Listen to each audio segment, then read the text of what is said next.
The main character of this story is Seraphim Clive. He is a senior student at Livonian School. Tomorrow the students will write the first test exam, and today the classrooms were being prepared for the test, so the students were released early, immediately after the school meeting.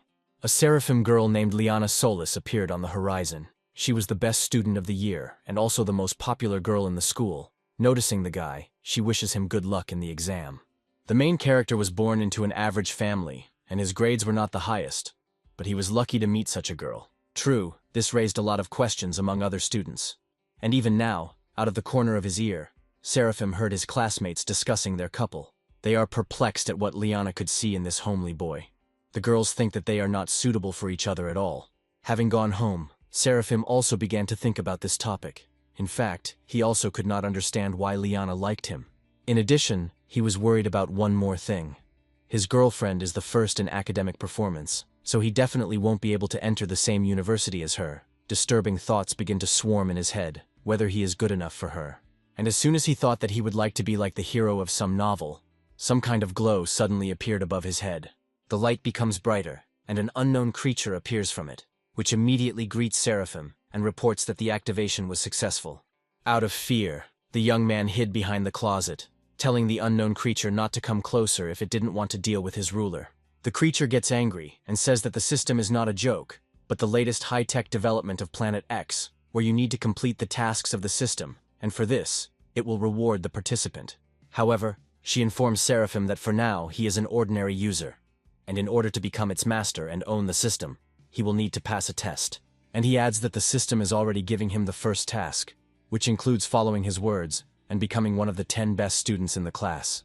Seraphim is perplexed as to how he can do this, unless he can get into the top 10 of the worst. But the creature reminds him that the young man himself said how much he wants to achieve this. But if he does not complete the task, the system will be removed. The main character was scared not only because an impossible task fell on him, he wanted to know if this flying girl would disappear along with the system. But the creature replied that she was not a devil, therefore she could not give him impossible tasks. Having said this, she directed an orange beam at Seraphim, which completely engulfed the young man. She had given him a free beginner's kit. It would expire in a month, and how far Seraphim could advance would depend on his willingness to work. Having finished the phrase, she said goodbye and disappeared into space, leaving the hero alone. Seraphim immediately decided to get into the system and try to find out more about all this. Suddenly he saw a column in which it was mentioned that the system had endowed him with a brilliant memory. And, of course, the young man immediately wants to check it. Taking the book and reading about a couple of pages, he was delighted. It all turned out to be true. He remembered everything. Continuing to admire what was happening, he suddenly came to the idea that if he did not complete the task, the system would immediately delete everything, and it turns out that he would simply have to continue living as before. Seraphim understands that faced with ridicule and claims, he will not be able to do anything except endure or run away. But he understands that he no longer wants to put up with this, because he finally has a chance to change his destiny. The hero must grab onto it. Now it's almost 2 o'clock in the afternoon, and his exam will begin tomorrow at 9 in the morning. To be in shape, he needs at least 3 hours of sleep. As a result of these calculations, he comes to the conclusion that he has 14 to prepare hours. In 15 seconds, he read and memorized 2 pages, spending a minute on 8 pages. In an hour, he would learn 480 if he could remember all the answers to the Chinese and mathematics questions that might come up on the test tomorrow. If he succeeds, then he will increase the level of his knowledge by 100 points, and it is even quite possible that he will be able to score 600 points. The result of the best student in his class was 650 points. But if he could get 600 points, he would be in the top 10. At 8 o'clock in the evening he went to dinner, and even at this time he did not look up from his textbook. Even his mother admonished him to put the book down while eating. Having gone to her son at 1 in the morning, the woman also found him sitting behind a book.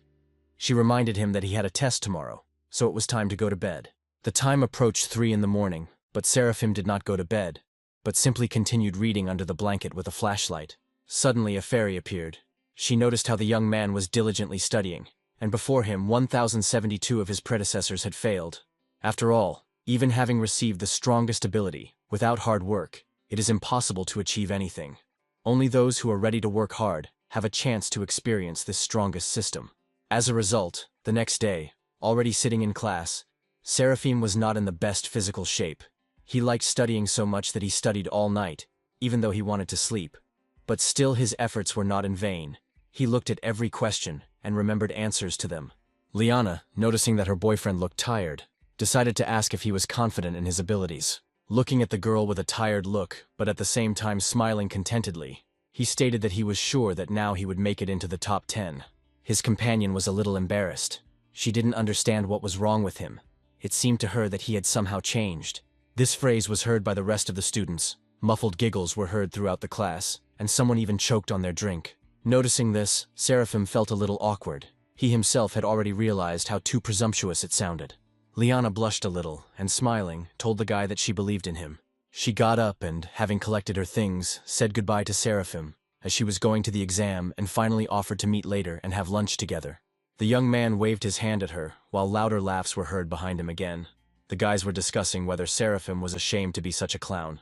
Realizing that he was being discussed behind his back again, the main character wanted out of habit to simply put on headphones so as not to hear it. But suddenly, out of anger and resentment, he squeezed the earphone.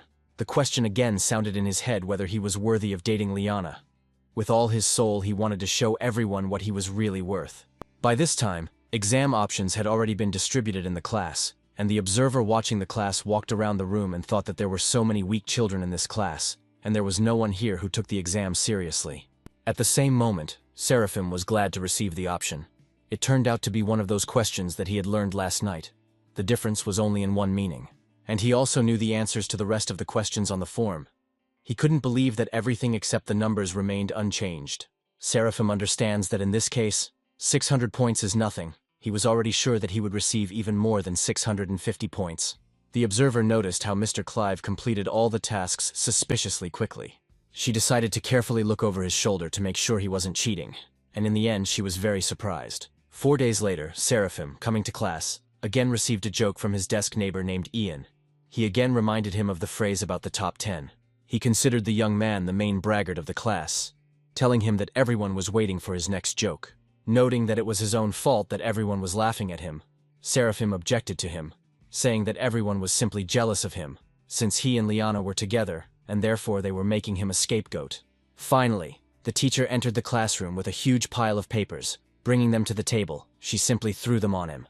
It was clear that the teacher was unhappy. She mentioned in an irritated voice that this was just a trial exam that tested their readiness, and at the same time they analyzed all the tasks in class. Then she could no longer restrain herself and screamed at the whole class, because she did not expect that her students would write it so poorly, and wanted to know if they do not know how to pull themselves together in a critical situation, then how are they going to go to college? She calls the students one by one, announcing the results and handing over their exam forms. Finally, she called the top student of the class, David Frith. He scored 653 points. He was second in the class and 72nd in the overall standings. David went to his desk in bewilderment, while everyone began to whisper among themselves and guess who was the first in their class.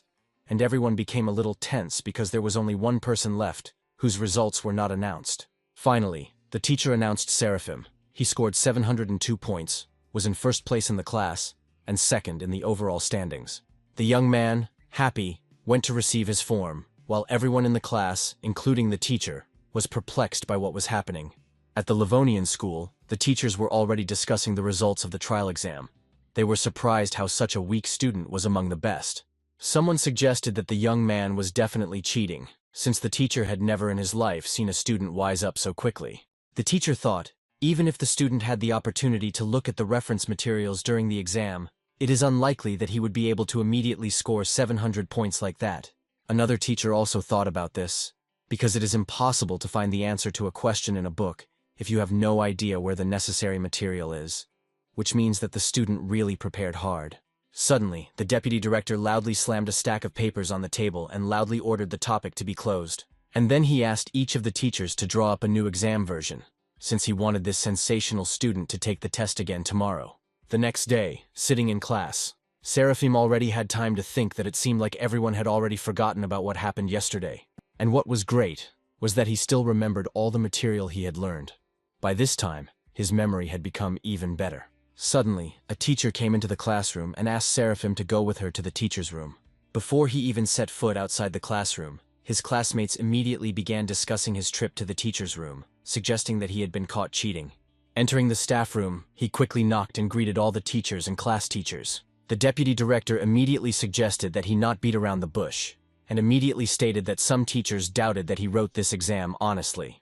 There are those who do not believe in him, and therefore he himself personally agreed that Seraphim retake the test. The young man asked a little irritably if he would really be the only one to retake this exam. Another teacher had already carefully pulled out a chair for the student, telling him not to think that they doubted his abilities. He just has to perceive the retake as an opportunity to improve his knowledge. Seraphim sat down at the table dissatisfied, asking if this friendly teacher, who said such nice things, thought that he was actually cheating. But one way or another, the hero was not worried. He learned all the questions, so he was not afraid of a retake. But having taken a closer look at the form, Seraphim suddenly panicked. It turns out that the teacher had prepared new tasks for him, so that the young man would definitely not have the opportunity to cheat. Even though he didn't cheat on the trial exam, if now he makes a mistake and cannot solve these tasks, he will be unfairly accused of lying. And then, out of nowhere, a fairy appeared. She greeted Seraphim and congratulated him on completing his first task. The teacher noticed how the student seemed to freeze in place, and already had time to think that perhaps the child was afraid of the list of questions. But suddenly the young man hits the table and declares that everything is fine, and he is ready to receive his reward. The teacher has a vague belief in his abilities, and still considers him a bad student, and his behavior is proof of this. An hour and a half later, he picked up the paper and told the teacher that he was done with chemistry. Another hour and a half later, he handed the exam paper to the math teacher. The entire teaching staff immediately crowded around the teacher to find out whether the student had coped with the task. The teacher replied that she was not sure about chemistry because she did not write the questions, but in all likelihood the answers were correct. But the mathematics is written accurately. Pure answers, correct solutions. She confirms that this is without a doubt a great job. One of the teachers begins to get even angrier. If he had known that this was a flower for Seraphim, he would have made the tasks even more difficult so that he would not show off. The teacher adjusted his glasses and asked the other teachers not to worry, since the student would have to work hard with physics. There are such difficult questions that even the best of the best cannot answer them. Seraphim begins to be annoyed by these conspirators, since he hears them all perfectly well. As a result, he turns and smiles to say that he did everything. The last task took a little more than 30 minutes. The teacher smugly took the work, and after looking at it, was shocked. He did not believe that the student spent less than 30 minutes on such a complex task. The entire teaching staff understands that at one point they were so focused on checking the assignments that they did not notice how he easily solved all the assignments in half an hour. Did he really answer the questions faster than the teacher? It seems that it's not a matter of luck. Maybe he deliberately showed bad results before. The indignant teacher almost attacked the student, wanting to know whether he had solved the last problem himself. Seraphim laughs and says that he does not understand what the teacher is talking about, because he was under supervision all the time, from whom, in their opinion, he could ask the answer. The teacher chuckles awkwardly and explains that he is just confused, and talks about how glad he is that Seraphim scored the highest score. He also adds that it would be a big loss if this student does not understand participating in a physics competition. The young man wants to know whether competitions give him extra points for the entrance exams, and the teacher gives him a positive answer. Seraphim comes to the conclusion that then he will be able to become the second best student and get into any university. The teacher also confirms his words. But suddenly the sparkle disappears from the student's eyes, and to the surprise of the teacher, he says that this is not particularly important for him, and he will not participate. And if there are no more questions for him, he asks to leave. Having said this, he quickly headed towards the exit. Walking along the corridor, Seraphim thinks about how good it is that he completed the first system task and received a reward. However, he doubts that everything will be easier further. 3 hours ago, he received the award, and immediately felt as if his mental abilities had improved. The voice of Liana, who was also walking along the corridor and noticed her companion, pulls him out of the abyss of his thoughts. Seraphim, without hesitation, headed towards her, surprised at what she was doing on the 6th floor. It turns out that she found out that he was called to the teacher's room, and wanted to ask if everything was okay with him. The young man immediately admitted to her that he was forced to retake the exam. Everyone thinks that he could not improve the level of his knowledge in such a short time, and the young man himself would like to know whether Liana believes him. The girl approached him and gently cupped his face with her hands, looking him straight in the eyes. She stated that they can think what they want, but she believes in him. Even though his progress is truly incredible, she knows that he would not lie to her. Seraphim is pleased to hear this, but he still wants to know if she really thinks so. Liana blushes even more and says that if he continues in the same spirit, then they will be able to enter the same university. Seraphim was already preparing to hug his beloved when the teacher came out of the teacher's room. muttering to himself that the student was clearly not telling something, and if he was so smart, then why was he afraid to take part in competitions? Raising his head and seeing how the young man was standing close to the girl, the teacher pulled him back and immediately began to scold him for inappropriate behavior at school. Seraphim doesn't understand what the problem is, because he doesn't do anything like that, but everything is serious with Liana. The teacher becomes even more furious because the student does not understand what the problem is. The teacher is angry because what kind of relationship can there be? After all, they are still school children, and their studies can suffer from such love. The young man decides to clarify one question with him, where he is on the list of academic performance. Gritting his teeth, the teacher answers him that he is second. Then the question touched on Liana, and then the teacher had to answer that the girl took first place. Seraphim throws up his hands and does not understand how, in this case, the teacher may still doubt that the relationship negatively affects their performance. Liana could not restrain herself and began to laugh. The teacher clearly did not like this, and he asked the young man not to talk nonsense. He decides to remind the student that his place in the overall standings has not yet been confirmed. Seraphim objects, since the deputy director approved the results of his retake, and, apparently, the teacher suspects the student of colluding with him. The teacher asks not to cling to his words. He believes that there is something suspicious in the fact that he does not want to participate in physics competitions, which means that he was definitely cheating. Liana could not stand it and decided to stand up for her boyfriend, asking teacher Leon to stop insulting his students. Suddenly the young man takes her by the shoulder and, looking into her eyes, winks, saying that Leon has a reason for this. In any case, after everything the teacher said, he still wants Seraphim to take part in the competition, and the young man wants to know if this is so. The student is ready to do this, but only on one condition: if teacher Leon makes a bet with him. If he loses, he will do whatever the teacher asks of him, but if he wins, Leon will have to treat their entire class to chicken. The teacher was a little taken aback, as he thought in his head how much money he would have to spend in case of loss to buy a chicken for 50 people. Seraphim never tires of teasing him, saying that at first he accused him of passing the exam dishonestly, and now he is also afraid to enter into an argument with him. As a result, after thinking a little more, the teacher still agrees to this bet. A few more days passed, and the physics competition finally ended. It was raining heavily outside that day, and all the students wanted to quickly take their seats on the bus. Teacher Mary, who was sitting on the bus, was clearly not in the best mood. She doubted that good results should be expected from these students. But in practice it is true, the Livonian school has never been strong in such competitions. The teacher who was supposed to be the team leader took the day off and asked Mary to fill in for him. The school doesn't seem to care much about this competition. The teacher was upset not only because she had to replace another teacher, but also because she lost to a new teacher named Lucinda Maxwell. But she still thinks that no matter how much experience Lucinda has in classroom management, her students will still be far from her. 5 days later, the staff room was again more crowded. Of the students, Liana and Seraphim were there, and the young man decided to ask the girl why only they were invited here. Liana suggested that perhaps they want to announce the results of the competition. The deputy director finally became convinced that everyone had gathered and already wanted to give the floor to the director.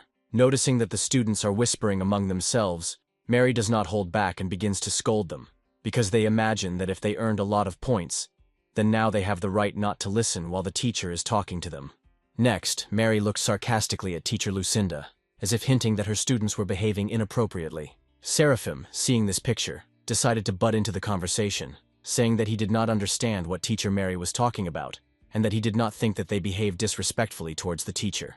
Mary noticed that Seraphim and Liana were holding hands, and decided to remind them that students are forbidden to be in relationships. But here they are walking arm in arm.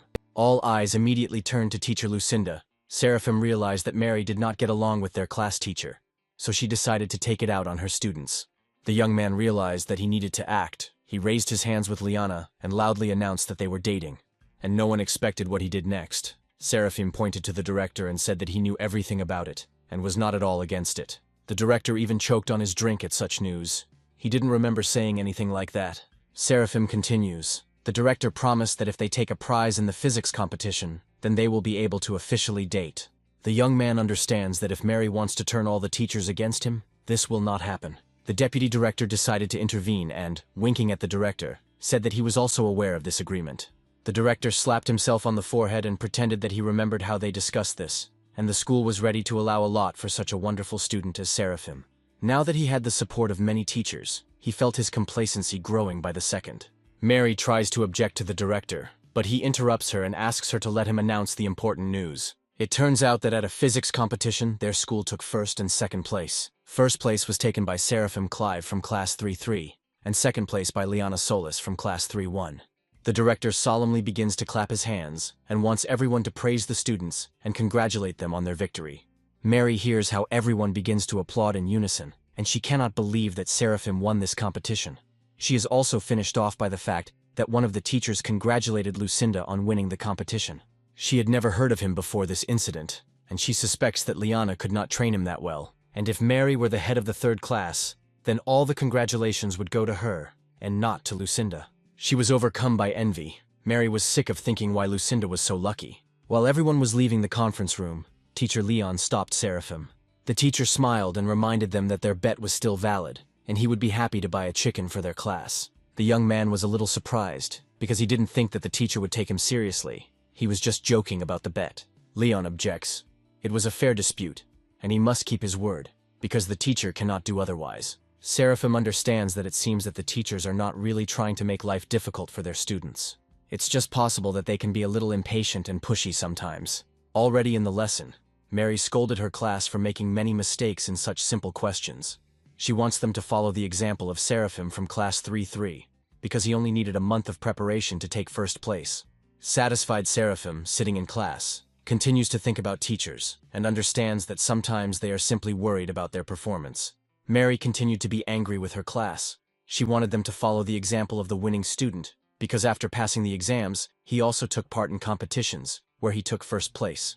Leon still kept his promise, and the whole class went to eat the goodies together. Mary did not end her tirade. She shouted that among her students there were simply no such hard-working students as Seraphim.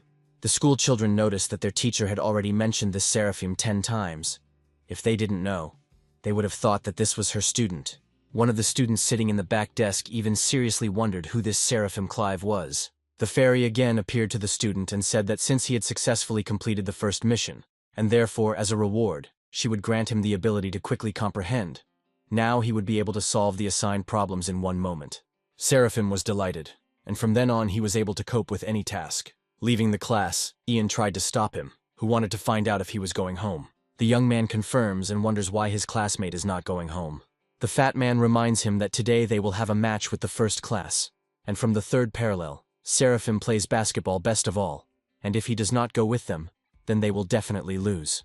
The young man doesn't want to take part in this at all, so he begins to make excuses that he's been so busy lately and almost forgot about basketball. But seeing how upset Ian is, he picks him up and holding him, says that it's time for them to go to the field and crush their opponents to smithereens. They arrived on the field and were immediately greeted by their team members.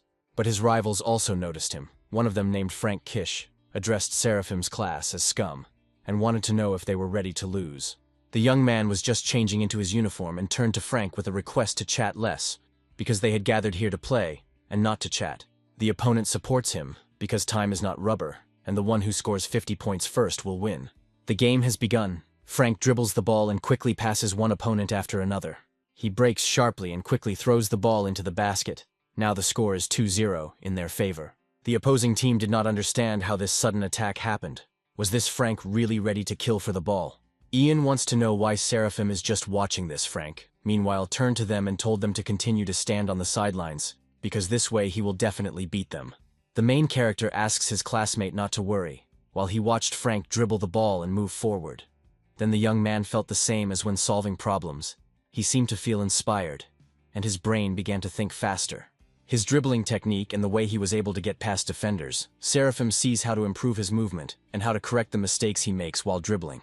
And it seems that he has already found the key to deciding whether it is possible that the ability given to him by the system also works during basketball. Frank takes the ball away from his opponent again. He exclaims that the third class doesn't seem to be that good. He advises them to try using a blocked shot. But suddenly, out of nowhere, Seraphim appears in front of him. He deftly snatches the ball and begins to dribble it. One of the opponents tried to trip him, but the young man jumped up and threw the ball forward. The ball went straight into the basket. Ian couldn't believe it. He watched his friends play and saw that he played exactly like Frank. Only Seraphim's throw was stronger and faster. The whole team immediately rushed to him to support him, and asked the young man how he saw, and immediately learned the opponent's move. Meanwhile, Frank was angry with his teammates, calling them losers, since no one stopped this brat who was throwing the ball. But the players do not agree with his claims. Why does he blame only them? Because in fact, Seraphim stole his ball handling technique. The game continues, and Frank, again entering the field, shouts to the third class not to be arrogant, because they have just started the game. Seraphim grinned and said that although Frank did not understand it, the game was almost over.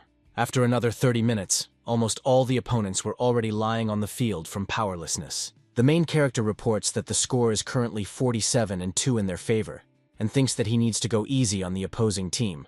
But he notices that the opponents have even stopped resisting. Then Seraphim decides that it's time to test himself. He wonders what his limit is. He moved further away and began to aim. Frank noticed this and was shocked. His opponent was standing 3 steps beyond the 3-point line. Seraphim understood that this throw would probably be 100% successful. Already both teams were simply watching this with bated breath, and saw the moment when the ball hit the hoop from such a distance. After this, Seraphim already realized that the game was over and was about to leave. Finally, he wants to find out whether the opponents are still ready to play with them, because this is just a waste of time. And he complements this with the phrase that next time they could only play with him. The next day, Frank lost all mood to play because of Seraphim. At the same time, many players on the court happily threw the ball into the basket. A player named Brown Cole threw one ball after another. A couple more throws, and the number of hits would exceed 100. Brown noticed Frank behind the field bars and invited him to come out and play with them. But Frank rejects his proposal because he has no desire at all. The young man wants to know if he really lost with a score of 50-0. Frank shyly says that if he were as talented as Brown, he would not have let Seraphim down. The young man thought about it, because he had already heard this name somewhere, and even supposedly knew that this student was in 3rd grade. Brown recalled that this might be the student Mrs. Lucinda had told the class about, and his classmates also constantly talk about Seraphim. Now even after lessons he has to hear this name. It infuriates him that this young man is now everywhere he looks. Brown throws the ball away and asks Frank to talk about his game with Seraphim yesterday. A little later, Ian and Seraphim were walking along the basketball court, and he, the main character, asked his friend to go first, while he waited for Liana. And then, out of nowhere, a basketball, possibly deliberately thrown at him, rushed straight at the young man. Brown and Frank stood on the court, clearly waiting for the young man. Frank introduces Seraphim Brown as the point guard of their school team and the best player in Leven City. He heard that the young man wanted to compete with someone in throwing the ball, so Brown set aside time for this. Seraphim admits that he does not want to compete, and, throwing the ball back, announced that he was leaving. Brown caught the ball and wanted to find out if the young man was really dating the first beauty of the school, Liana Solis, since he did not understand what she saw in him. He suggests that the girl may have something wrong with her eyesight, since she doesn't see what a weakling her boyfriend is. Seraphim headed out and declared that they would not be able to provoke him. At this time, the students had already crowded around the court and watched the confrontation between the two guys. They realized that someone clearly wants to fight the ball god. Seraphim decided to find out what Brown wants from him. He wants them to play, and when he blows, he will no longer be able to appear on the field, and will also part with Liana. The main character began to warm up. He agreed to this bet, and indicated that they would play until 10 points. But if his opponent loses, he wants Brown to call him Big Brother. The young man agreed, but said that first the guy would have to defeat him. The spectators expected Brown to win this dispute, because he is the best scorer among high school students in the province. They do not understand how Seraphim dared to challenge him. Meanwhile, Mr. Cole had already scored the first ball. Seeing this, all the girls blushed a little and began to support the young man. Brown did not stop, but demonstrated how he accurately hit the hoop from different points. Everyone saw that the young man, as always, was in excellent shape, and he was able to throw the ball into the basket 9 times out of 10. They even suggest that it would be better for Seraphim to give up right away, and not disgrace himself. Brown threw the ball into the hands of the protagonist, and declared that now it was his turn. The young man stood up and, concentrating and measuring the distance, he launched the ball. Everyone watching was surprised, because the rotation of the ball in the air was too strong. The ball went through the ring and, falling to the floor, bounced off and fell straight into the hands of Seraphim. Everyone was shocked by this reception, since they did not have any special hopes for the young man. Then they watched as 9 balls had already hit the basket, and the player didn't even move. Brown didn't understand what the hell was going on. It didn't even look like he was superhuman. The students noticed that, unlike Brown, who constantly ran after the ball, Seraphim seemed to handle the ball much more freely. They considered him a real god of basketball. Before the opponent's last throw, Brown noticeably tensed, wondering if Seraphim would score all 10 goals. While preparing to throw, the main character noticed that the coach of the basketball team, Mr. Sions, was standing with the students. This alarmed him, because he just wants to go to the same college with Liana. and the main thing is that he is no longer forced to take part in different competitions, as he was then in physics. And after thinking about it, he throws the ball and, to everyone's surprise, does not hit the basket. Seraphim looks at Brown and, laughing, announces that it looks like they have a draw. At this time, Mr. Seons comes forward and asks the young man to go with him to the office of the deputy director. Frank at this time admits to Brown how worried he was, and already believed that the guy could not be defeated. But you can't fool the best player. He saw that his opponent missed on purpose.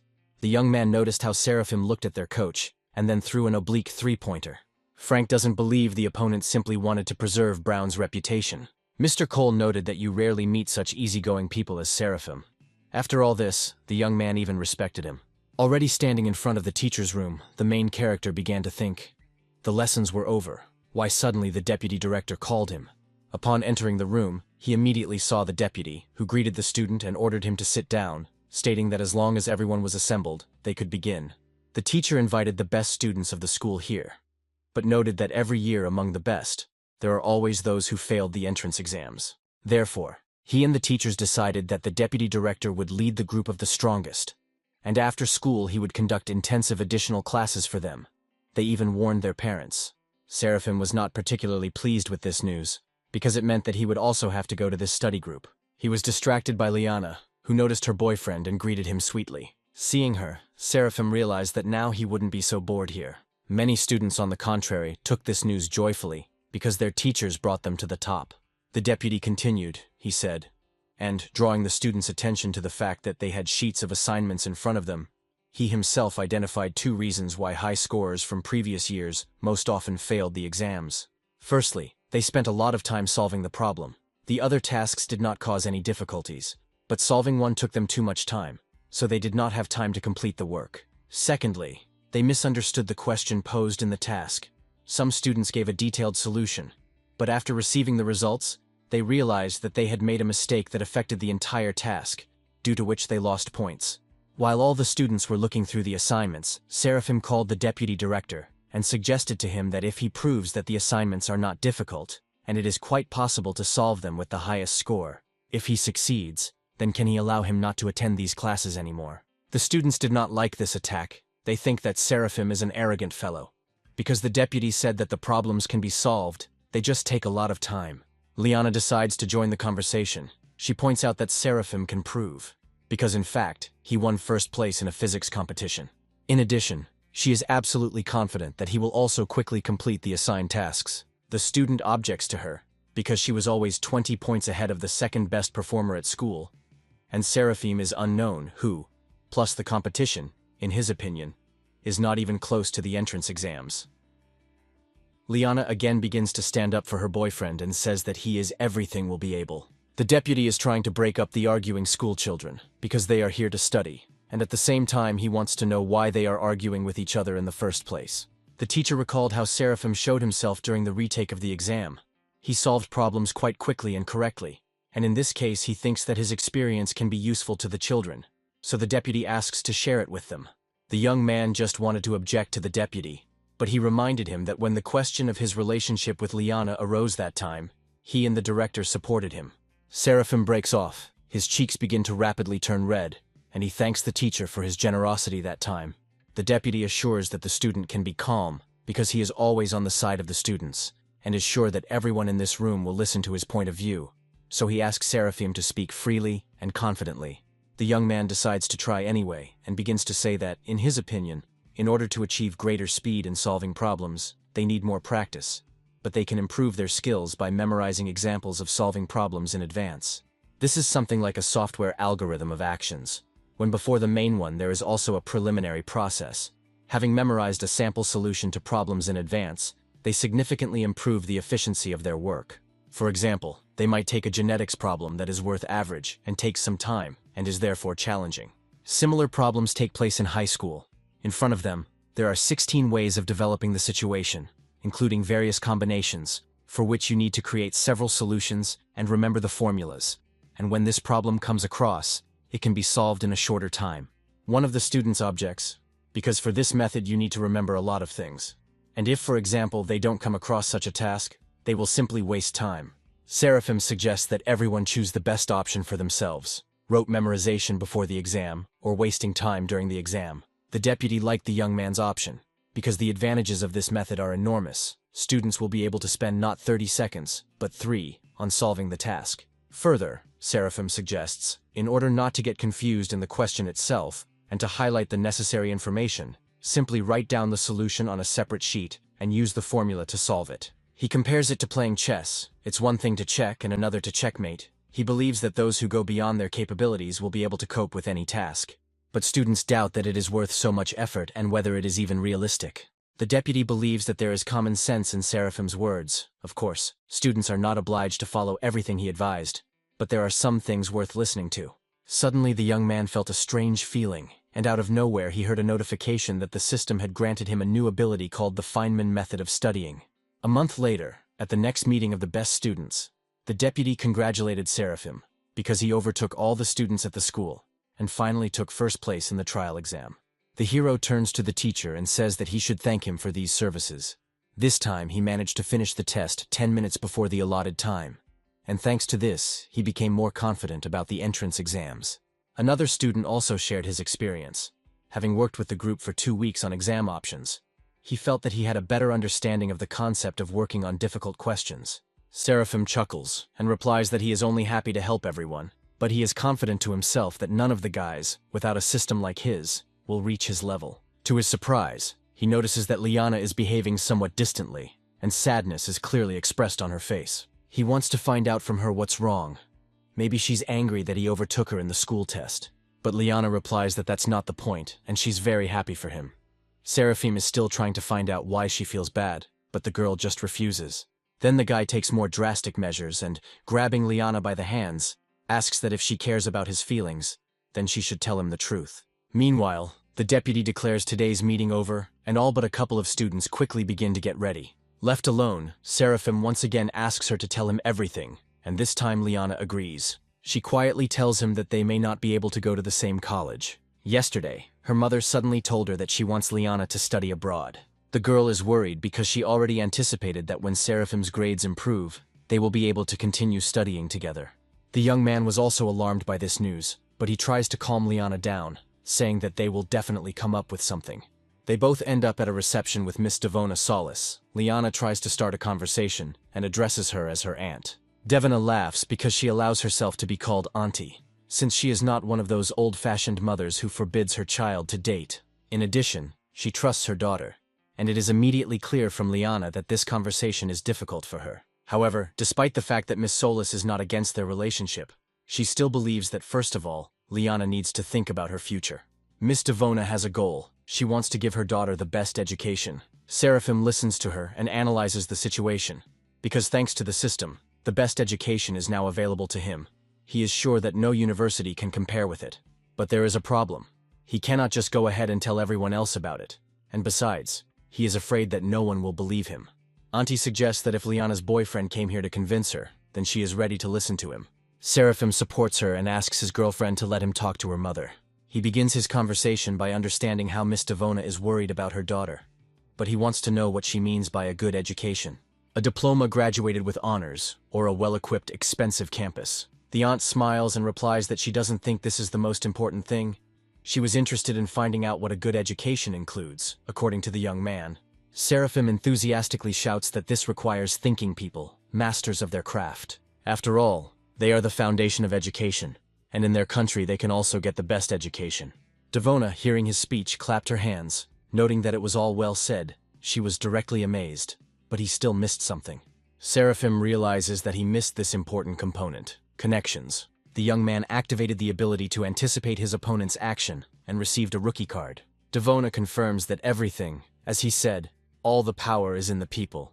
Miss inflicts 4 blows on all the opponent's followers. The woman notes that by keeping in touch with her college friends, it will be easier for them in the adult world. The opponent discards the harsh reality card and hits Seraphim's cards. The young man realizes that she has made a powerful code, but accepts it. He turns to Devona and says that this may sound incorrect on his part, but he still wants to say that those who have power acquire connections. Maybe it's really important for some to make connections in college, but he and Liana don't need it. Miss Solis is funny. Usually those who are lower in status are afraid to even breathe next to her. For a long time she has not met such a young man as Seraphim. She notes that it is very rare for a high school student to show such courage. The young man even reminded her of himself in his youth. Liana is surprised by this behavior of her mother. She has never seen her like this. Seraphim is happy that it seems that his argument about the fact that strength is in people has found a response in the aunt's heart, and perhaps things are going well. And then an interesting thought occurs to him. He jumps up from the sofa and, turning to Devona, invites her to make a bet. Auntie decides to ground Seraphim a little, reminding him not to forget that he is still in school, and she doesn't want his impulse to affect his studies.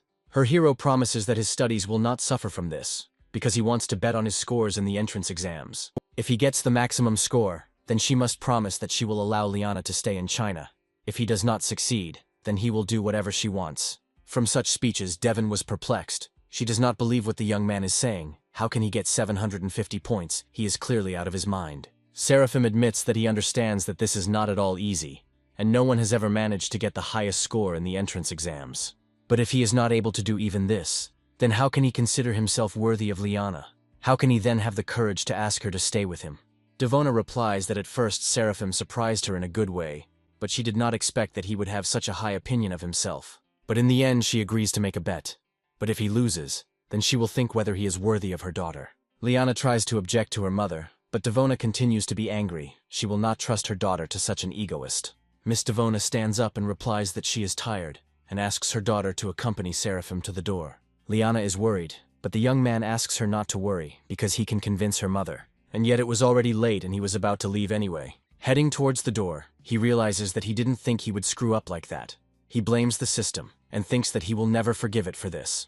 Suddenly, a mandatory task was given to bet Liana's mother for the highest score in the entrance exams.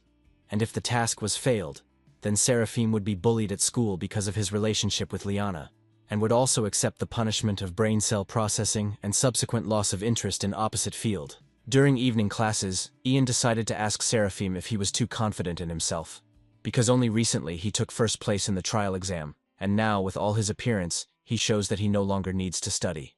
The main character asks him to think about what he is talking about.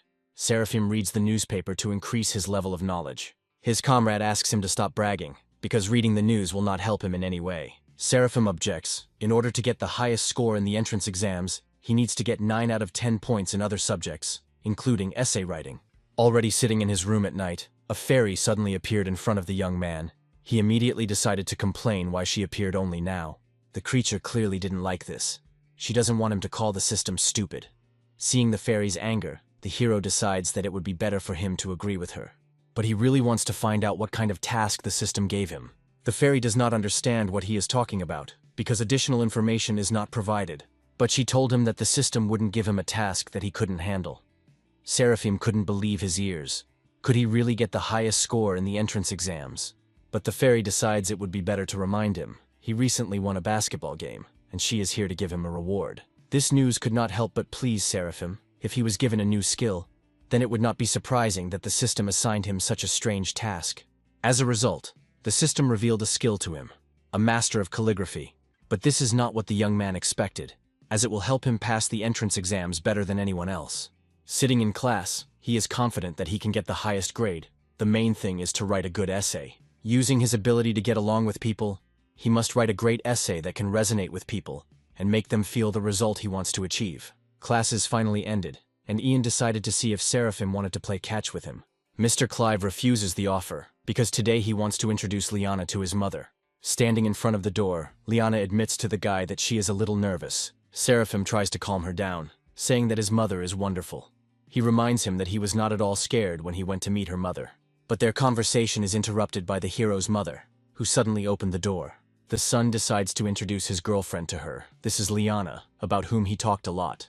Mother immediately thought about how pretty this girl was, and her eyes widened a little when she saw that her son and this girl were holding hands. She immediately picks up the girl and enthusiastically talks about how glad she is to meet her, and that her son is very lucky to study with such a wonderful classmate. Seraphim tensed a little, because he didn't remember the last time his mother was so delighted. Then the evening goes quite smoothly. They have a pleasant conversation over dinner. Seeing off the young people, Mother declares that she will again wait for Liana to come to visit again. She reminds Seraphim a little sternly to take the girl to the car. Liana is very happy about this evening. She admits that he feels so at ease. The girl noticed that his mother is softer than hers. Seraphim is glad that his girlfriend liked it, and he invites her to come to them more often, and he will try to give his best.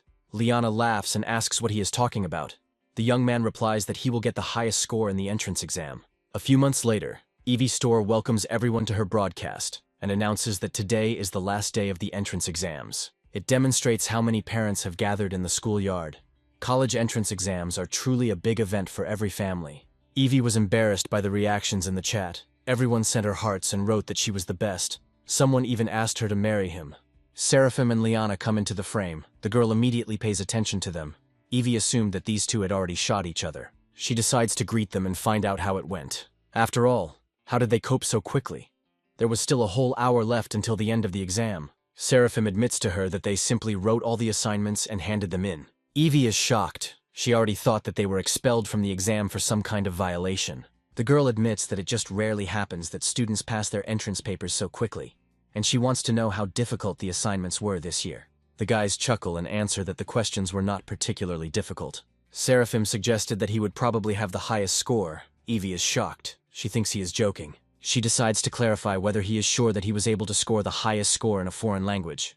Seraphim decides to clarify. He means the highest score in all subjects. Evie thanks them for their comments and says that she will go and interview the rest of the guys. Having walked away a little, the girl exhales and thinks about what a strange guy he was. But this broadcast did not go unnoticed. Rumors about the arrogant young man had already spread online. Even the newspaper of the Livonian school published a story about a high school student shouting loud words, and this caused a wave of controversy.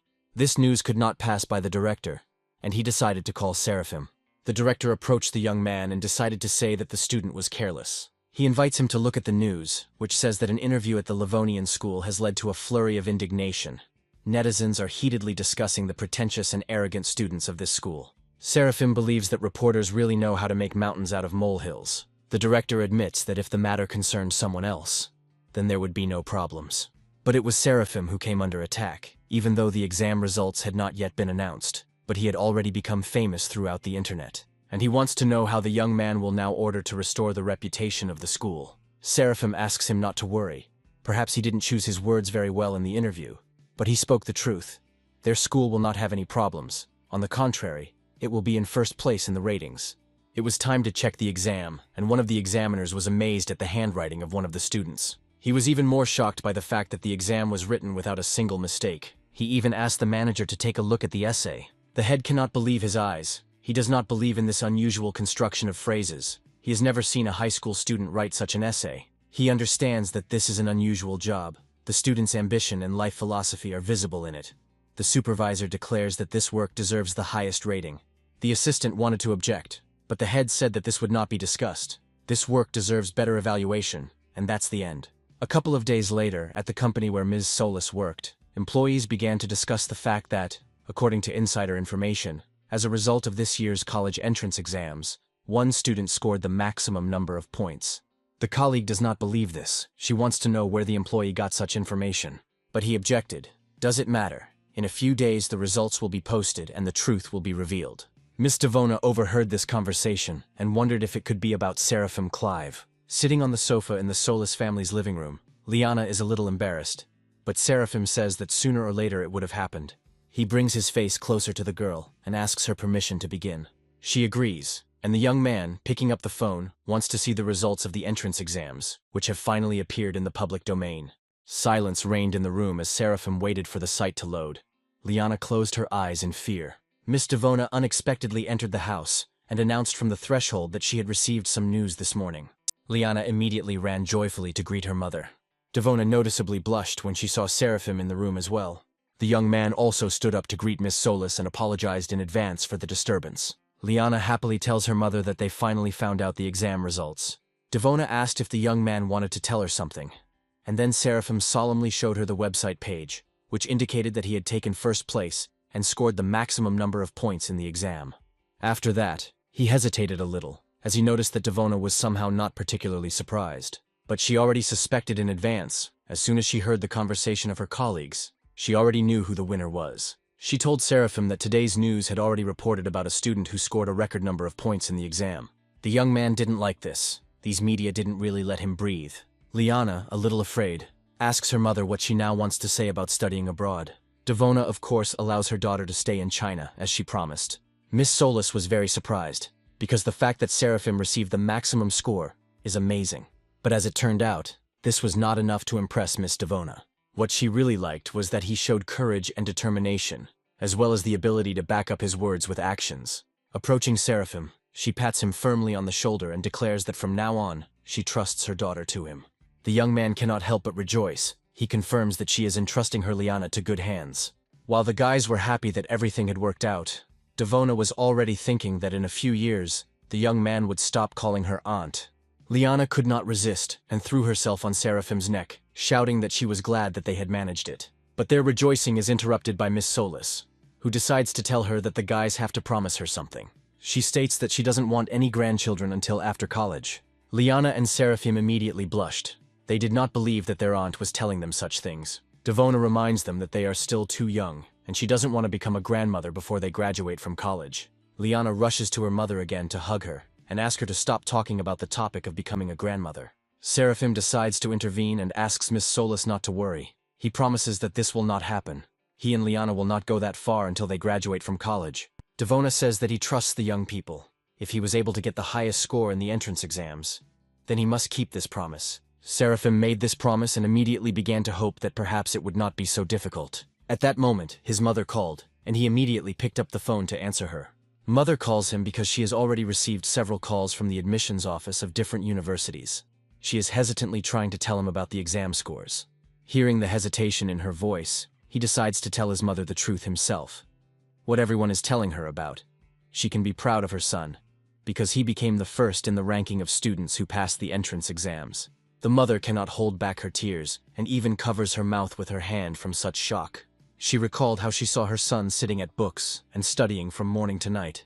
Mother recalls that the last few months must have been very difficult for her boy. She could never have expected Seraphim to score a perfect score. His father would have been so proud of him. Her son reassures her, because in the future, she will have even more reasons to be proud of him. 2 days later, the young people met again in a more relaxed atmosphere. Seraphim immediately noted how good Liana looked. The girl was a little surprised to see her betrothed on a bicycle. Seraphim told her to jump onto the trunk, and now they are already rushing down the street on this sunny day. While driving down the street, the young man thought about the fact that a few months ago everyone laughed at him and did not take him seriously. But now, when he and Liana walked past a group of students, no one laughed at him or said that he was not worthy of her. Liana decides to find out whether Seraphim has thought about where he will apply. The young man says that his mother supports his decision to go to the same place as his girlfriend.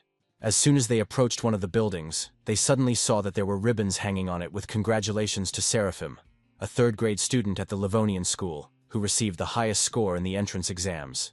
Liana nudges him with your elbow, laughing at how pompously they congratulate him. Seraphim was suddenly pulled back by the director. He said that the young man had done a huge favor to the Livonian school. The main character even becomes a little embarrassed, and he tries to tell the director that this is not such a big event. But that was not the case. The entire teaching staff had already gathered to congratulate him.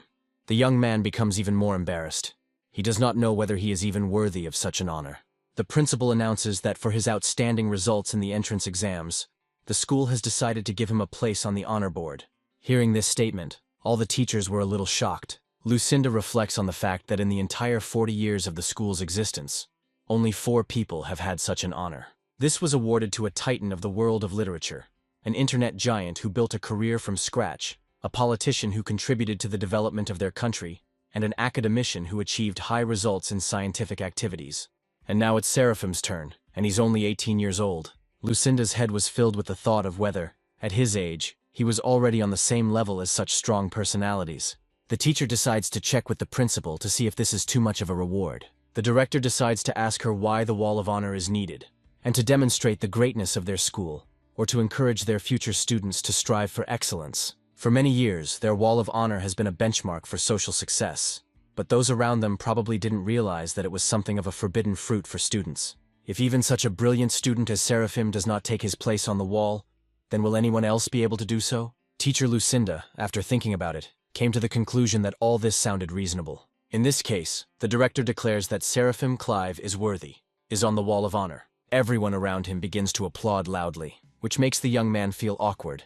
It seems to him that he cannot accept such an award. The director is trying to convince him, Is it really possible that now everything he said here will be in vain? He decides to whisper in the student's ear that thanks to him, their school received a grant for a tidy sum. And plus, for everyone who is listed on the Wall of Honor, the grant amounts to an even larger amount of money. The main character was even speechless from such amounts. But at the same time, these speeches inspired Seraphim, and now he considers it his duty to serve as an example for other students. The director is happy, because this is exactly the ambitious approach he expected from him. And the head of the school also said that Seraphim will need to do something later, so he should be ready. He reports that the media wants to interview him, so he must not let his alma mater down and perform well. The director heard that it would be broadcast live and would gather a lot of viewers in front of the screens, because Seraphim was, after all, the first in the history of college entrance exams to receive the maximum score. Journalists have already gathered in the conference room. The first interview is with the director, who says that this year their school was once again able to achieve excellent results. Until Seraphim's turn comes, he is wondering how he can literally give a grant for such a large amount of money for nothing. Finally, the interviewer gets to him. She wants to know if he has anything to say to the younger generation. The young man immediately hesitated, because he couldn't say that they didn't have a system like his. Although in theory the system is only half the battle, he was able to achieve such results also thanks to the skills given to him. If you think about it, what helped him the most was that the tasks of the system were mandatory to complete. If he had not worked until he was exhausted every time, he would have been able to use his skills to the fullest. He is going to give one piece of advice and says that you should not be afraid to lose face. Seraphim knew that at first many people would laugh at him, and to be honest he was a little scared. And he thought that if he didn't try, he wouldn't fail. He thought that people didn't even realize how often these words were repeated. Although they admit to liking a person, they are afraid to look him in the eyes. At the decisive moment they are afraid to act, and they blame themselves for this. They are afraid of failing the exam, and so on. He believes that I need to get into the habit of telling myself that I am determined, which means I can do it. This way the goal will not seem so unattainable. Of course, he himself would not have achieved such a result without luck and the help of others. But he still wants to share something that will serve as a support for young people in the future.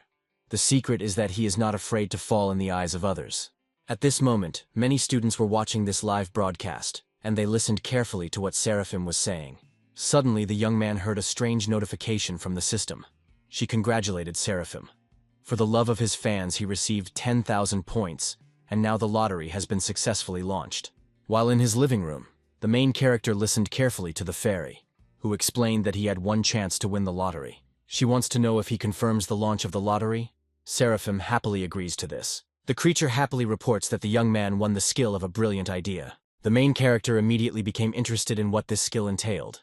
The fairy explains that once physicists discovered the structure of the benzene ring, and mathematicians built a regular pentagon. Nowadays, students understand all these things, but previously these were real scientific discoveries, or, in other words, brilliant ideas. Seraphim is full of enthusiasm and wants to try out his new skill as soon as possible. The fairy leaves the young man alone with the tasks of the top 5 mathematical hypotheses. Seraphim gathers his strength and begins to activate the brilliant idea ability.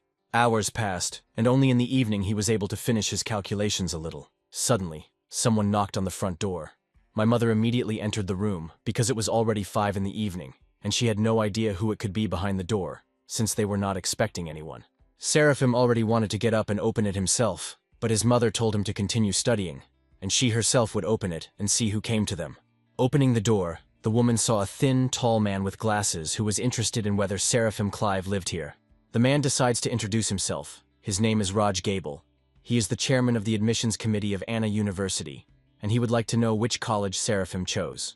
The mother was speechless as to why the chairman of the admissions committee of Anna University came in person.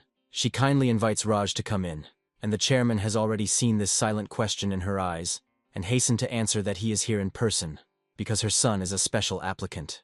And suddenly there was a knock on the door again. Another man stood in the threshold and asked if Seraphim Clive lived here. He came on behalf of the admissions committee of Taekock University. But when he saw Raja, the man's gaze immediately changed from friendly to angry. He launches an offensive and immediately wants to find out if he wants to lure Seraphim to his university. One might say he caught his colleague red-handed. Raj wanted to say something, but the enemy threw some papers at his feet. While Raj was looking at the papers, a representative from Taekock University addressed the young man's mother, introducing their university as the best in the country. They have the best campus and living conditions, and the teachers are simply unrivaled. And it will be the best decision if the mother entrusts her son to them. Raj hears out of the corner of his ear that his rival promises that if Seraphim chooses their university, then his scholarship will be 300,000 yuan. The representative had already handed the mother the documents, saying that only a couple of signatures were required from her. Raj can no longer give up his position, and he grabs Seraphim by the shoulders and says that if his choice falls on Anna University, then he will personally order that the young man receive a scholarship worth millions of yuan. The opponent froze in amazement when he heard how much scholarship his opponent offered.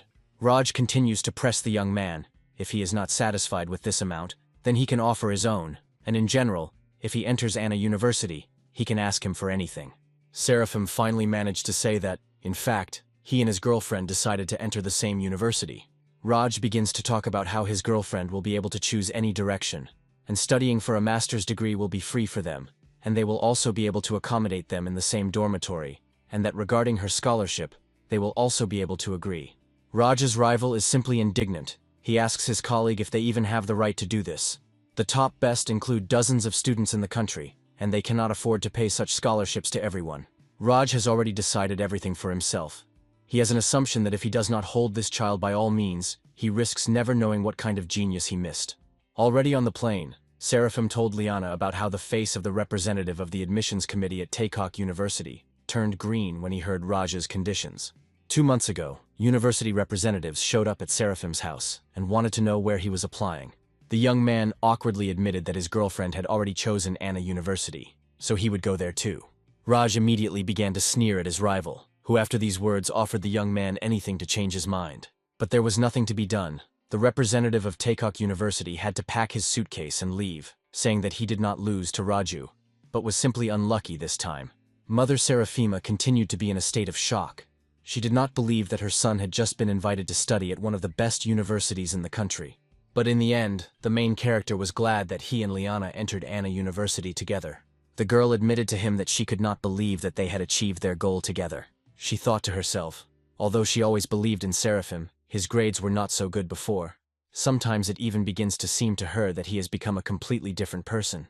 At this time, they finally began to distribute lunch throughout the plane, which the young man was very happy about, as he was quite hungry. Liana, seeing how her betrothed was crushing another bun, laughed loudly. Seraphim wanted to know why she laughed, but the girl said there was nothing wrong with it. He was just the same and hadn't changed a bit. Suddenly, the young people also heard laughter coming from the next row.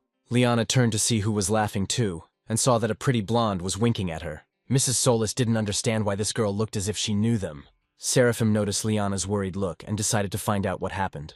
Liana told him to look at the girl next to them, because she was so beautiful. Even Mrs. Solis herself was amazed by it. In addition, Liana noticed that the young lady was looking at Seraphim and smiling. The young man thinks that this is all nonsense, and perhaps she just made her laugh at the way he ate. Finally, the plane arrived in Kyoto. The chairman of the admissions committee had already arrived there to meet the students. Raj greets the guys, and then Liana and Seraphim, greeting the chairman. Notice that they are not alone. The same girl from the plane was next to them, and she also greeted Raj. The young people were surprised to realize that perhaps this girl would study with them. The chairman states that it is a great honor for Anna University that 3 of the best students in the province are admitted to them at once. Seraphim analyzes the situation. If the 3 best students entered, the first is him, the third is Liana. This means that the stranger is the second student to score the highest score in the entrance exams. The girl happily reports that she is glad to finally meet him. She heard about the guys, and today she finally saw her for the first time. The stranger finally introduced herself. Her name is Taylor Locke. She and Seraphim shake hands and promise that they will learn from each other. The young man does not understand why he has the feeling inside that this girl is up to something bad. The chairman decides that since everyone has already met, they can go to the university, and takes the guys to the car. Seeing this car, Seraphim was simply delighted. It seems to him that Anna University's approach to its students is even better than he expected. Suddenly, he heard Taylor laugh behind him. She said that every year the best students enter Anna University. But for the first time in history, a high school student managed to get the highest score.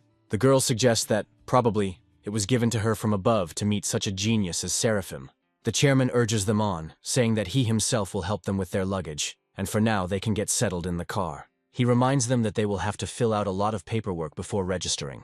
Raj, loading his suitcases into the car, thinks that they usually don't rush around like this with the best graduates. But Seraphim is a different matter. He is simply a mathematical genius. Since he was able to solve the top 5 most difficult hypotheses, Only such a brilliant student is worthy of being welcomed by Anna University with all honors. The young man thinks that it's cool that they will be given a ride by car, and they don't have to get there themselves, like the rest of the freshmen do. Liana decides to ask Taylor how many points she scored on the entrance exam. Hearing the answer, at 736, Liana was sincerely surprised, and considers it an annoyance. Taylor chuckles and says that there is nothing wrong with that. If there is a 10-point difference between her and Seraphim, she is still no match for him. Seraphim chuckles because between her and Liana the difference is generally 4 points. The chairman wants to know which profile the best graduate has decided to choose. Students usually make decisions before applying, but Anna University has made an exception for this. Seraphim replies that he thought about it, and decided to go with Liana to the Faculty of Foreign Languages. Raj almost slammed on the brakes from shock.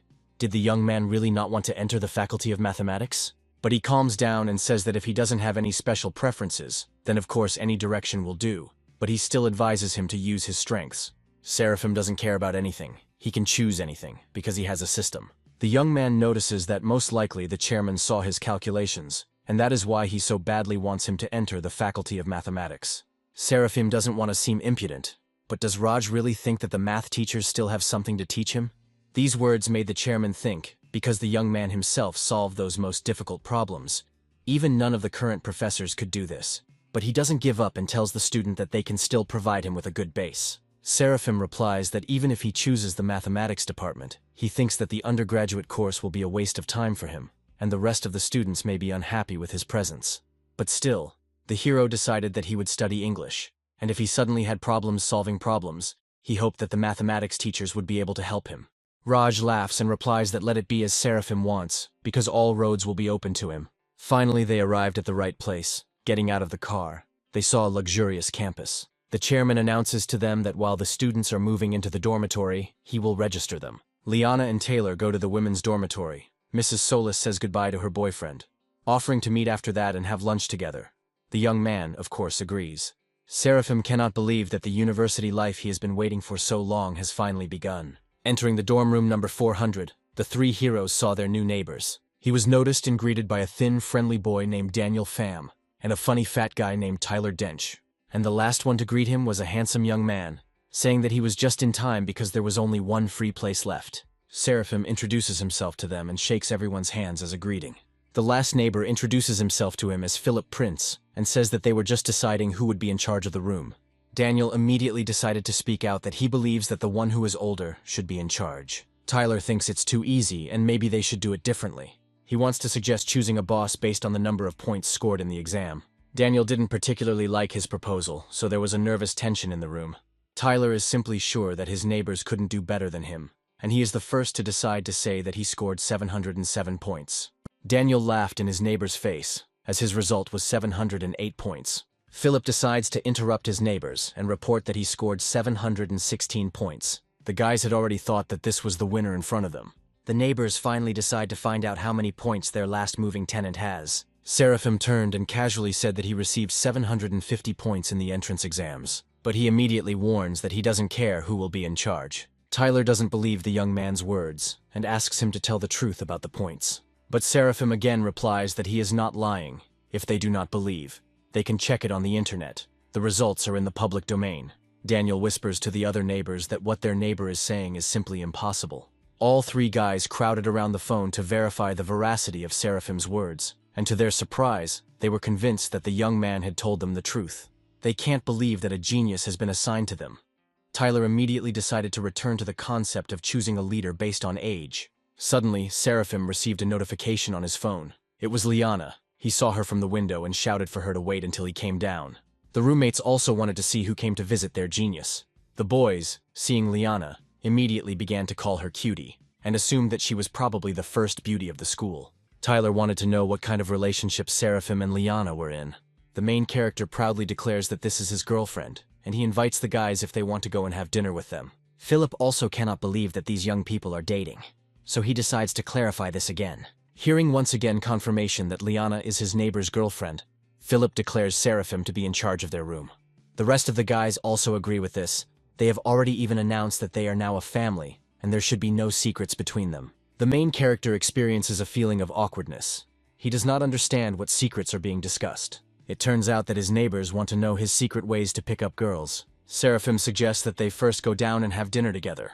Once outside, the guys see that Liana has brought with her several more attractive girls. Daniel immediately wants to apply all his vibes to attract the lady. But his attention is drawn to Tyler, who introduces himself with excitement. He blushes very much. Taylor didn't even really pay attention to them, and immediately turned to Seraphim with the question of when they would go eat. The young people were very upset that their efforts went unnoticed. Philip's heart did not care about Taylor at all. The object that interested him was a little behind, and he immediately decided to act. He greets the girl, introduces himself, and says that he came here from the capital. Liana, looking at this picture, decided to tell Seraphim that he seemed to have interesting neighbors. This makes the young man feel awkward, and he offers to quickly find them a place where they can have a bite to eat. As a result, they came to a cafe that served fairly hot snacks and soups. Seraphim immediately considered them perverts because of this, because they chose a place that served hot food.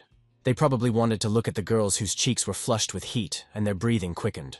But Seraphim is distracted from these thoughts by Liana, who hands her beloved a piece of meat. At the table, Philip decides to tell them that their school year will begin with military training. He even heard that the instructors will be especially strict this year, so they need to be careful. The girls were immediately frightened by such news, because they are afraid of military training.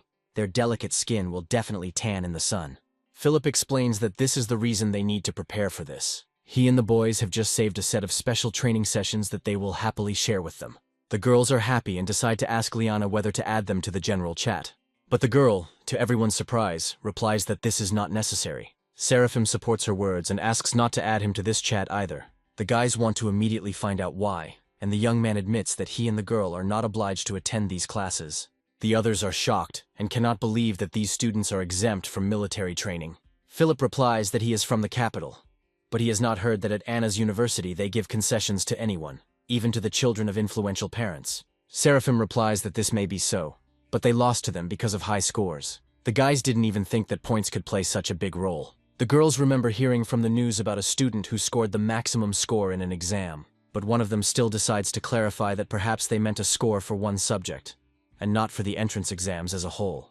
But Seraphim's neighbors confirm that he received the highest score in all subjects, and they can even check this on the internet. And Philip at this time became sad, because he understands that now, no matter what the situation is, against the background of his neighbor, a genius, he will always look like a minor character. Already in the evening the guys are talking in the room, and Daniel says that he cannot believe that there are so many beautiful girls in their class. Tyler asks Seraphim to let Liana introduce him better to the girl in their company today. Daniel pushes his friend away and asks Liana to help him and bring him together with the girl he likes. Seraphim decides to bring them back to reality, because they have known the girls for less than a day, as they generally imagine. Philip suggests creating a joint chat and just adding girls there. The main character is surprised, because it seems that they should have a class chat, and he thinks that they will deal with him tomorrow in class. Philip convinces him that this is not what they need. Their chat will only be them and the girls. Seraphim chuckles, because now he understands what they are driving at, and he decides to clarify all the details with Liana. Ultimately, a chat is created, and young people begin to correspond about everything, sharing their impressions of the first day. Philip even began to think that the girl he liked him. Seraphim is trying to fall asleep, and simply assents to his friend, so that everyone falls asleep faster. Even if the neighbors agree with the main thing in the room, they decide to correspond with the girls a little more. The next day, at the beginning of classes, all the eyes of the male part of the team were focused on Liana. The young men had already begun to argue about who would approach her first.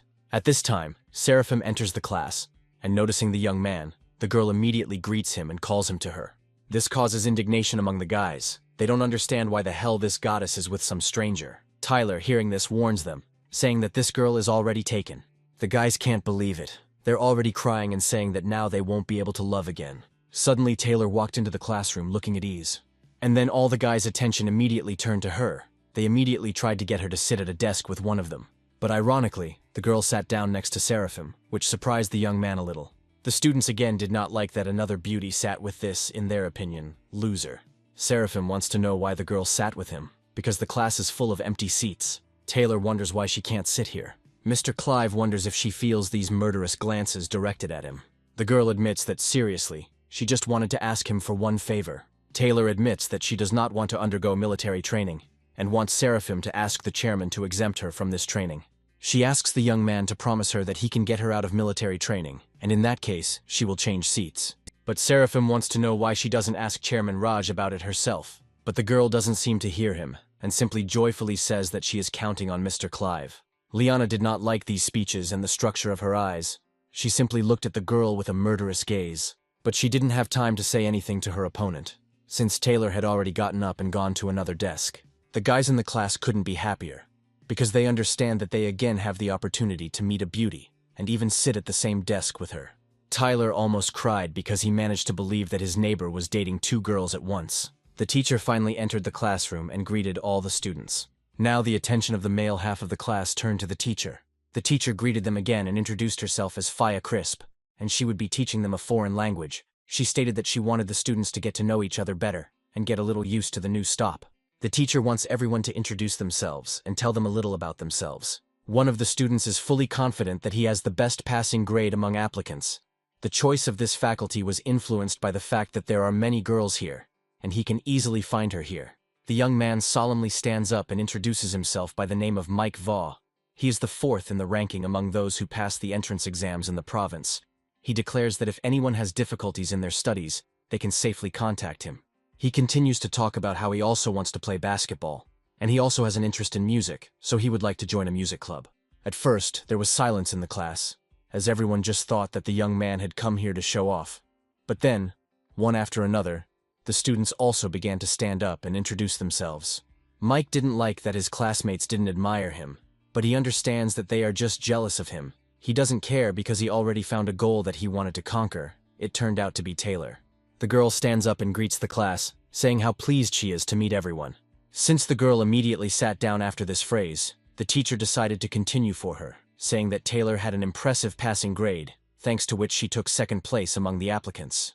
Her classmates liked this, because the girl turns out not to be arrogant or arrogant at all. Not like some who took only 4th place and immediately gave up their tails. Finally, it was Liana's turn. The girl also simply greeted everyone and sat down in her place. Here the teacher also had to intervene, saying that this girl had an excellent result. She took 3rd place this year at the entrance exams.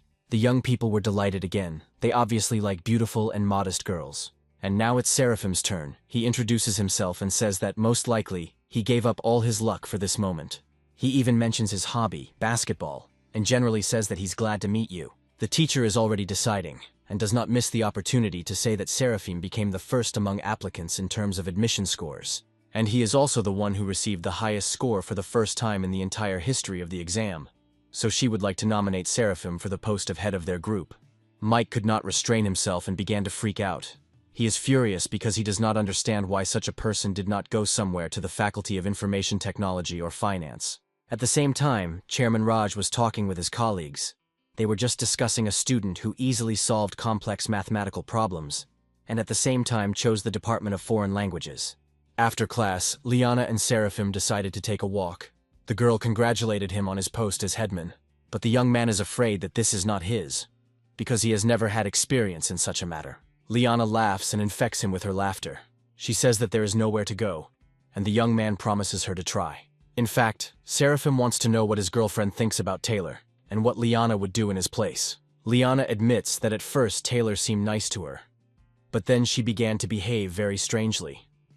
The young man notices that his girlfriend clearly dislikes her, and immediately offered to refuse their friend's help. But Mrs. Solis decides that since they are all from the same province, they should help each other. Seraphim accepts her offer and decides to go to the chairman. Liana throws herself into the guy's arms, talking about how kind he is to her. Noticing the teachers in the distance, Seraphim suddenly heard an interesting conversation.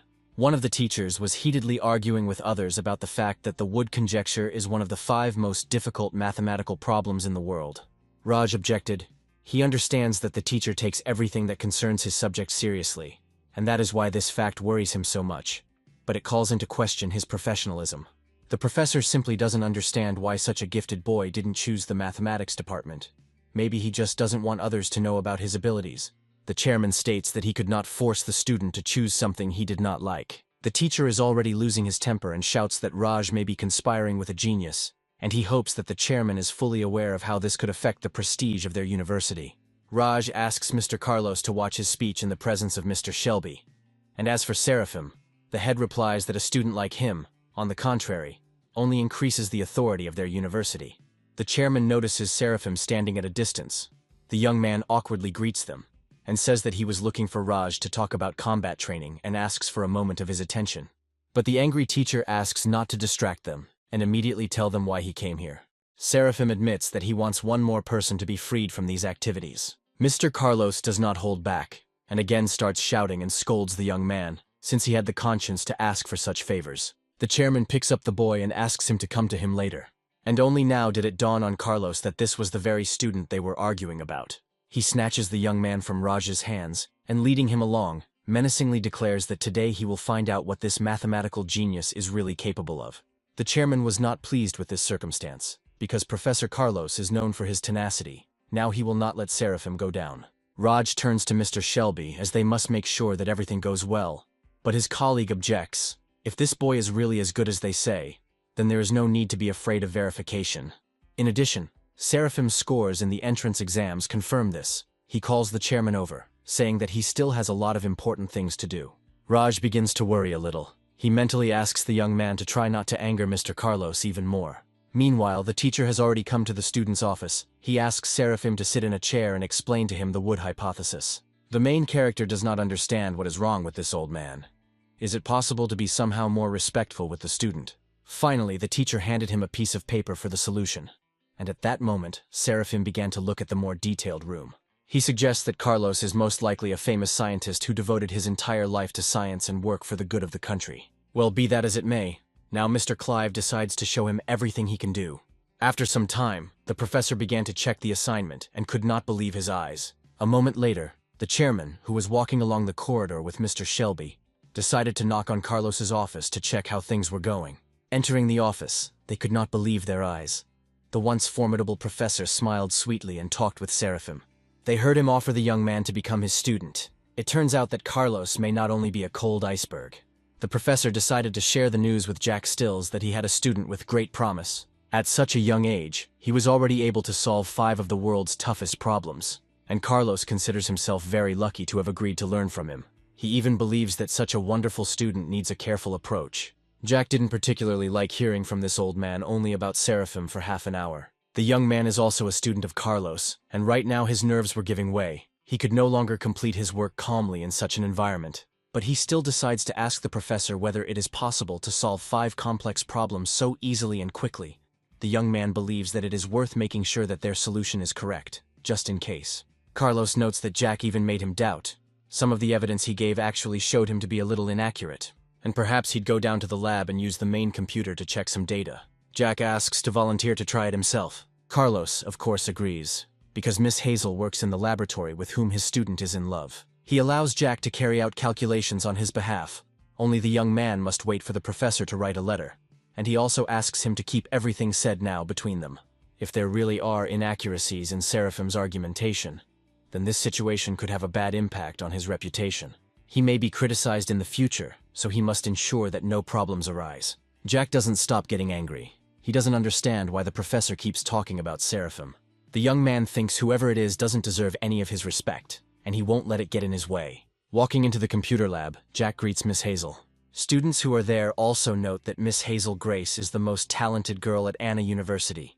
She is in her early 20s, and she is already very famous internationally. Only now they are wondering what kind of guy came and everything is rubbing around her. Jack introduces himself to Miss Hazel and says that he is here on behalf of Professor Carlos. He wants to use the main computer. After looking at the papers, the girl was surprised to see information about the wood hypothesis. Perhaps the professor managed to prove it. But after looking at the papers more closely, she realized that this theory was proven by Seraphim Clive. Jack didn't like that she mentioned his rival's name out loud. Hazel chuckles and replies that she didn't think that Professor Carlos, who had been avoiding email, claiming that figuring out how it worked was too much of a hassle, would ever decide to get serious about promoting his student. The student also laughs and replies that as far as he knows, there are still some doubts about Seraphim. It is said that he deliberately chose the foreign languages department instead of the mathematics department because he falsified his exam results out of fear that his deception would be discovered. Jack laughs and declares that he personally does not suspect him in any way. All these are rather just rumors, and in fact Seraphim is smart and talented. Hazel really didn't like this suggestion. This is the first time Professor Carlos's student has been revealed to be a fraud, and she believes that this letter is clearly unlikely to be genuine. Jack is jubilant. He managed to outwit the girl and not allow Seraphim to get around him. He can hope for a draw. Moreover, Jack will not allow him to take even second place. He even wants to tell the International Mathematics Group about his opponent's cheating. Jack believes that Seraphim will face such shame that he never dreamed of. At the same time, the men's dormitory is undergoing general cleaning. Tyler and Daniel quarreled while cleaning up, and Seraphim, noticing this, ordered them to stop, because the sooner they finished cleaning, the sooner they could go home, sooner they would go to dinner. Philip supports the head of the room, and also tells the guys to do everything as the eldest said. His roommates turned to look at him and began to glare at him, causing goosebumps to run down Philip's body. Daniel and Tyler abruptly began pointing their fingers at him and shouting to Seraphim that Philip had just laughed at him.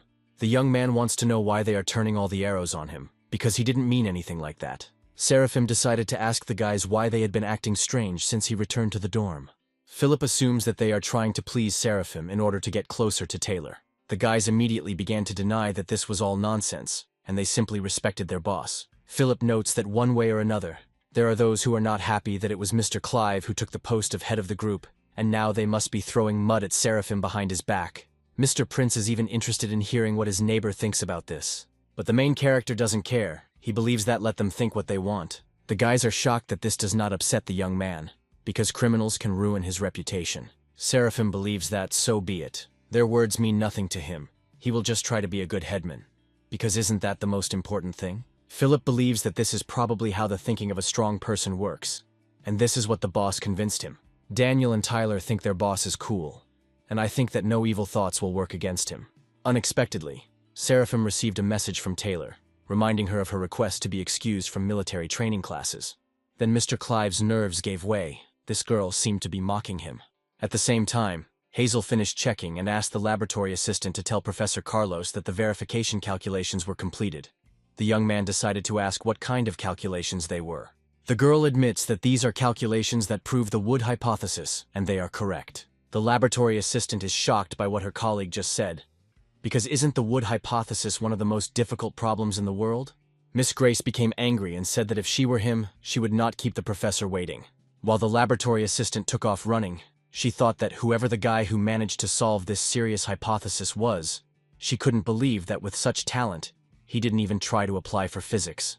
But if what Jack said is true, then he acted dishonestly. He falsified the exam results. 6 hours later, Professor Carlos called Seraphim with him. He wants to show the student the most advanced computer in all of China, so that in the future he can use it to check his calculations. But this is only one of the reasons why they are here. The second is that he wants to introduce him to one of the young geniuses of their university. Entering the office, they are already greeted by the joyful Miss Hazel. Seeing the young man next to Carlos, she asked who it was. Seraphim introduced himself to her and said that he had heard a lot about how the professor described the brilliant mind of Miss Grace. But Hazel's reaction was only cold. She said that he had not yet had time to act, but was already trying to gain everyone's trust. Not paying attention to the shocked faces of the men, the girl handed the professor the calculations on the Wood hypothesis and said that they gave her a couple of thoughts. Carlos doesn't understand what's happening, because Hazel has never behaved so rudely before, but he pushes these thoughts away from himself and carefully looks at the calculations. And suddenly, he joyfully shows these sheets to Seraphim, telling him to look. Hazel begins to get even angrier, because she does not understand why the professor is showing these papers to the young man. Seraphim is persistently trying to understand why the girl was so mad at him, but suddenly his thoughts switched to something else. He received a new task from the system. The young man thought about it, because Professor Carlos respects Miss Hazel very much, so he needs to establish a relationship with her. But first he must upset her slightly. And then, out of the blue, he points his finger at the calculations and tells the professor that there is an incorrect equation here. The girl becomes wildly furious, and is ready to attack the student with her fists. But Carlos slows her down and tells her that there really is a mistake. He asks her to take a closer look at the third line of the calculations. Seraphim reports that he is afraid that the overall concept presented by Miss Grace is not fully thought out, and it is better to choose a different direction. The sun had already begun to set behind the horizon when the professor shouted, "Bravo!" and Hazel was amazed, because she did not expect such suitable proposals from Seraphim. The young man laughs and admits that he was just inspired. Miss Grace bows her head to him and asks for forgiveness, because there was a misunderstanding between them, and she should not have doubted him. However, she has one question. Why does he allow such talent to waste in foreign language? And she invites him to move to physics and mathematics, because he doesn't want his school years to be wasted. But before answering, Seraphim wants to know what university means to a girl like her. Hazel replies that for her, a university is one of the stages of the educational system. Mr. Clive believes that the essence of a university is not one thing, but several components, such as professors, laboratories, and more. He wants to say that choosing a faculty is not the end point of his studies. He can study any subjects he wants. Otherwise, there would be no such thing as an interdisciplinary subject. But Miss Grace thinks the first thing he needs to do is have a clear idea of what he wants to do. Seraphim admits that he entered the Faculty of Foreign Languages only because he wanted to be close to the person dear to him. Yes, they are students, and it is important for them to get a good education. But first of all, they are people who have feelings. After all, if it were not for his family and friends, he would not have been able to advance so far. It was thanks to Liana that he began to work hard and achieved what he has in terms of education. Carlos also decided to reassure Hazel, saying that of course he could not say that he agreed with all of Seraphim's words, but he reminded him of what he himself had long wanted to tell her. After all, for the last 6 months she has almost been living in the laboratory, and she has not been home or called her parents for a long time. Sometimes too much mental stress can be detrimental to your thought flow. Taking breaks will help your mind become more flexible. The girl noticeably cheered up and stated that she never thought that Seraphim could teach her anything. Sitting in his dorm room, the young man receives a notification from the system stating that he has completed his mission, and now he is wondering what reward awaits him this time. His reward was called Fiery Eyes. Seraphim became very curious about what this skill meant. At the same time, Jack was walking around the laboratory, and he heard out of the corner of his ear how the students were discussing that one of the new students had proven a complex hypothesis. He was tense at this news, but all his thoughts disappeared when he saw Miss Grace on his way. He immediately noted that he did not often see her outside the laboratory. The girl admits that she decided to follow the advice of Professor Carlos and Seraphim to see how rest would affect the flexibility of the mind. The young man does not understand what happened and why Miss Grace is behaving so strangely. He decides to find out if she has already met Seraphim Clive, because he warned her that he cannot be trusted. Jack is afraid that he cheated into entering the university, and who knows what else he might do. Hazel's face changed sharply and asked Jack not to talk about Seraphim like that, because he turned out to be a great boy. She apologizes and says that she wants to continue the walk. Seeing how the object of his desires leaves, Jack begins to get angry. He wanted to be gentle with Seraphim. After all, they study at the same university. But now, he left him no choice. At the same time, Mr. Clive decided to try out his new ability and placed 2 cards face down on the table in front of him. To his surprise, looking at them, he was able to see what kind of card it was, its value and suit. It turns out Fiery Eyes. This is X-ray vision. He asks his roommate to help him and tells him to sit next to him. Seraphim wants Tyler to turn his back on him and shuffle the cards. Tyler doesn't understand what they want from him, and wonders if his neighbor is perfecting some kind of magic trick. But he still does everything as he was told, and shows Seraphim the cards. Having looked closely, the young man gives the answer that the 2 of diamonds is on the left, and the 3 of crosses is on the right. Tyler thinks it's incredible and wants to know how his neighbor did it. The young man is trying to understand whether Seraphim simply made notes on the maps. The main character already realizes that this ability can be a good help to him. In the midst of learning about his new ability, he receives a call from Professor Carlos.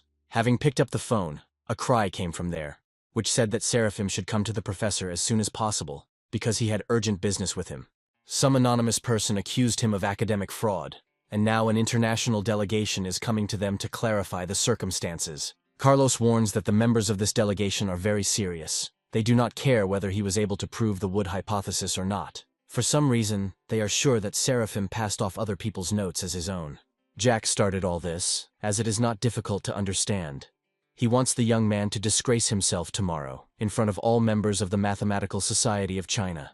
Scientists around the world can be divided into 4 classes. First-class scientists are those whose achievements are limited to mastering a certain set of knowledge. The most they can achieve is to obtain a few patents for inventions. But there are those who believe that such people do not deserve an academic degree. Second-class scientists make revolutionary discoveries and try to find explanations for ambiguous phenomena. Their scientific articles are published in prestigious journals. Third-class scientists are one step away from reaching the frontier of human knowledge. Their skills are enough to organize a whole set of theories and ideas, which can then be passed on to the younger generation. Fourth-class scientists are able to introduce to humanity a new field that goes far beyond the limits of knowledge, which is necessarily recognized by all other scientists on Earth. Today, there are no more than 100 fourth-class scientists in total. Finally, the international delegation arrived in the main conference room. Mr. Shelby whispers to Miss Hazel that someone reported that China proved the wood hypothesis. The girl is indignant because they did it on purpose.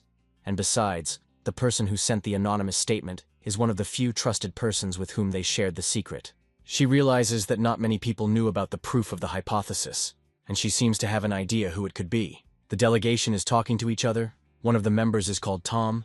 He is a second-class scientist from the kingdom of Starbast. A third-grade scholar named Mott from the Sakura kingdom talks to him. Mott begins to say that he himself recently completed his latest developments regarding one hypothesis. One of the professors screamed when she heard this.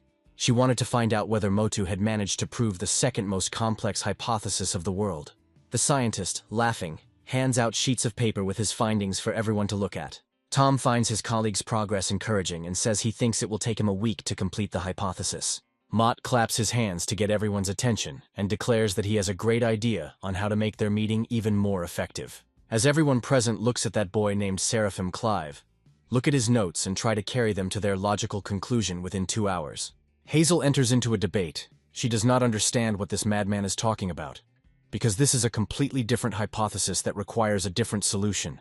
But Mott calmly declares that if the young man fails, he will call into question the reputation of the entire university. Suddenly, Seraphim enthusiastically declares that he is ready to try. Hazel was surprised that after all this, he was still ready to try.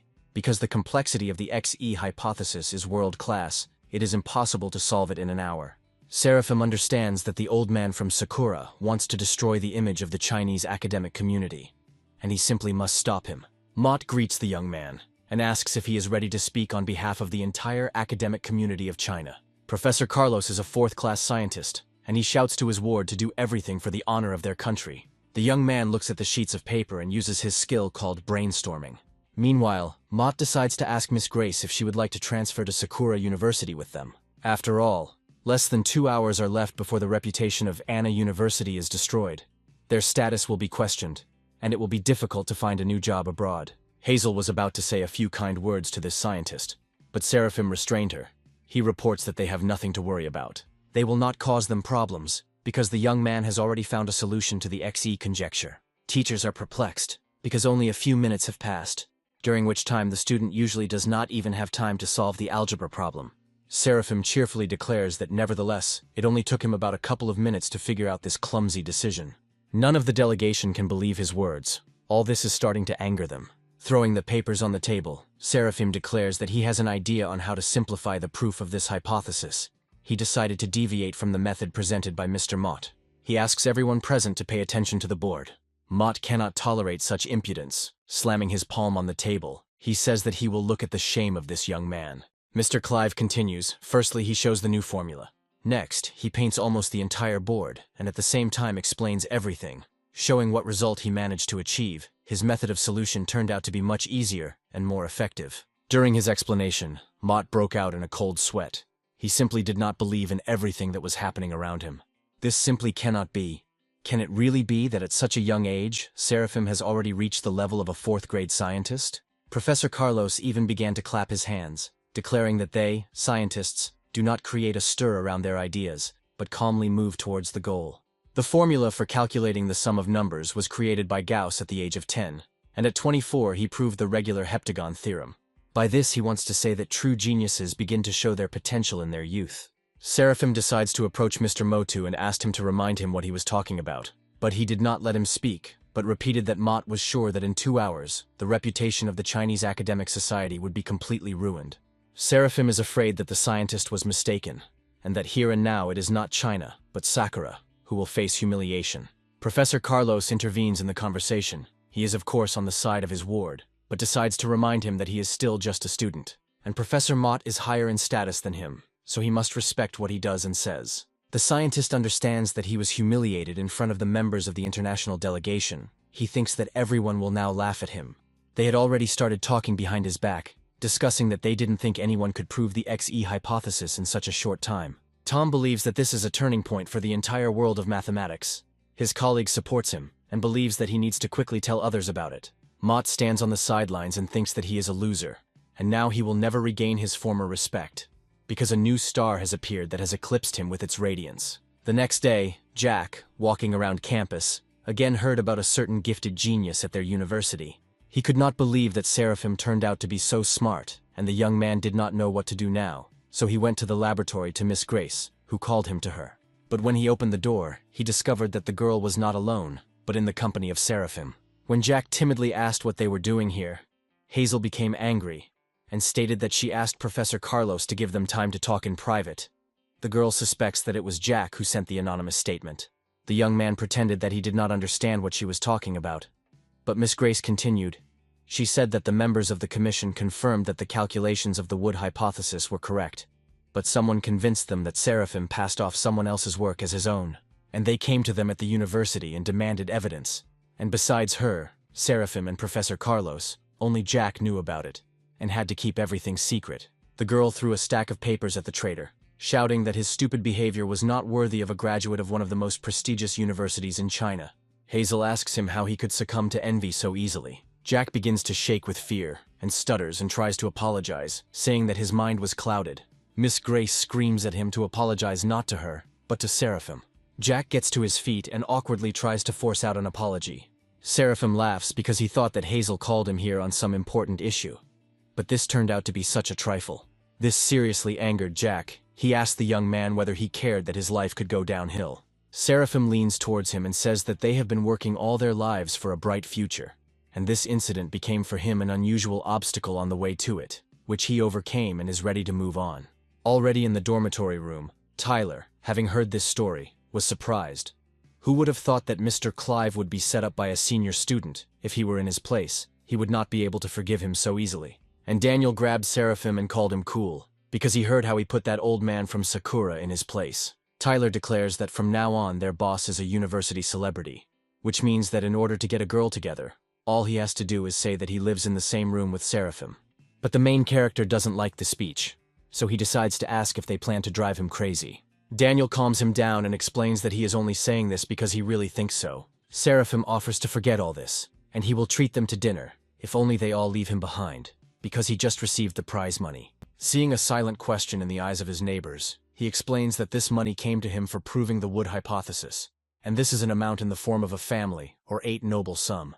His neighbors, having heard about this, could not get enough of how lucky they were with their roommate. Seraphim decided to find out where another of their comrades, Philip, had gone. Daniel heard that he went to play basketball, because today is a tryout game with the team from Taekook University. Seraphim admits that he didn't even know that Philip had already been accepted into the team. Tyler reports that this also came as a surprise to them. It turns out that he is not only smart, but also good at sports. Besides, he's also a great guy from a rich family. But Tyler still thinks that their boss is still 100 times cooler. Seraphim decides that it's better for them to go and watch the game, because whether it's a trial or not, the competitive spirit has not been cancelled. A fight had already broken out on the basketball court. Philip blocked the opponent's ball and, having taken it away, moved towards the opponent's hoop. His efforts were not in vain. On the first try he scores into the hoop. Seeing how their comrade carried out the attack brilliantly, Tyler decided to shout out words of encouragement to him. One of the cheerleaders heard this and turned around angrily and asked the guys what they forgot here, because Anna University students were sitting on the other side. The young people smile awkwardly and ask her for forgiveness for their mistake. Suddenly the fans, taking a closer look at the young man's face, recognized him as Seraphim, the genius about whom everyone was talking, and this melted their hearts. They admit to the main character that they are his big fans. This delight was noticed not only by Seraphim, but also by the Anna University basketball team. The guys reacted sharply negatively to the fact that they weren't getting all the attention. But the game continues. The enemy tries to get around Philip, who blocks him. Suddenly he hits the young man right in the solar plexus. Seraphim noticed this, and began shouting that the enemy did this on purpose. A student from Taekook University states that without physical confrontation, there is nothing to do in basketball, or he can go on the court himself and show how it should be done. Seraphim approached Philip to lift him up, and one of the players was already shouting that the young man was not part of the reserve team, and this was against the rules. The bully believes that they don't have to follow the rules. This is a test game, and if Seraphim is not satisfied with something, then let him show it how it should be. Philip tries to tell his friend not to pay attention to this, but Seraphim decides that if they want to see wild basketball, then they will get it. He will show them real sportsmanship. The rivals are only happy with this outcome. They do not believe that the mathematical genius will be able to defeat them. Seraphim takes off his jacket and declares that he will score 100 points for his opponents. Opponents simply laugh at him, not understanding what 100 points he is talking about. But the player did not have time to come to his senses when the ball was already in Seraphim's hands. The team captain yells at the other players to stop the new guy, but Seraphim already knew that nothing would work out for his opponents. He literally, like an eagle, soared into the air above them to throw the ball. The entire Anna University rejoiced when the ball hit the basket, comrades shouting wishes to their boss. But the opposing team is not ready to give up. They must concentrate. But they were unsuccessful again. The ball seemed to be magnetic to Seraphim's hand and then hit the target. The current score is Taekook University 34 points and Anna University 39 points. The opposing captain is again trying to get everyone to play more aggressively, and wants them to at least just block the young man. But Seraphim quickly noticed and analyzed their new type of attacks. He simply distracted the opponent and, without moving, threw the ball into the basket. The player admits to the captain that since the young man is too evasive, they cannot effectively block him. The enemy gets furious. He takes the ball himself and orders everyone to attack together, because they need to score, no matter what. But it was not to be. Seraphim knocked the ball out of his hand, and jumping up, immediately scored another point. The opponents no longer even understand what kind of ball it was. The captain orders from now on to simply avoid this scumbag. But they couldn't just bypass and score, because Seraphim is not the only great player on the team. The Taekook University team again failed to carry out its powerful attack, because Seraphim can hold off 3 of their players at once, and that leaves 2 against 4. The captain again makes a speech about how they have no right to lose and need to move into battle. But after a few more halves, they are already lying on the court exhausted. The score by this time was already 57 points for Taekook University, and 159 points for Anna University. Finally, the referee announces the score and says that the match is over. Seraphim's comrades rejoice. Mr. Clive, despite all the honors, decided to approach the opposing captain and say again that he knows that he deliberately pushed Philip. Now he will have to remember that karma works 7 days a week. After the game, one of the Taekook University fans gently pulled Seraphim back. The young man thought that she wanted to stand up for her captain, but in fact she wanted to ask the young man for an autograph. Other fans hurried after her, with open notebooks at the ready. They even managed to quarrel over who should get an autograph first.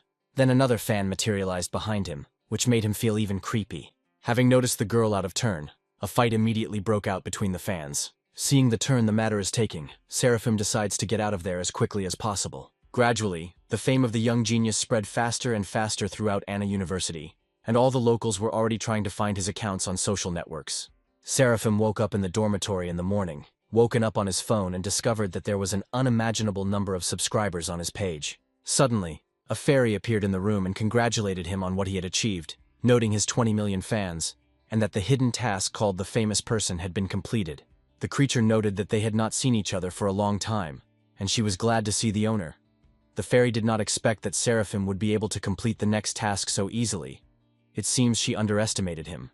Thanks to this task, the young man comes to the conclusion that his fans can also carry out the tasks. From this it turns out that there are missions, the success of which depends on the level of popularity.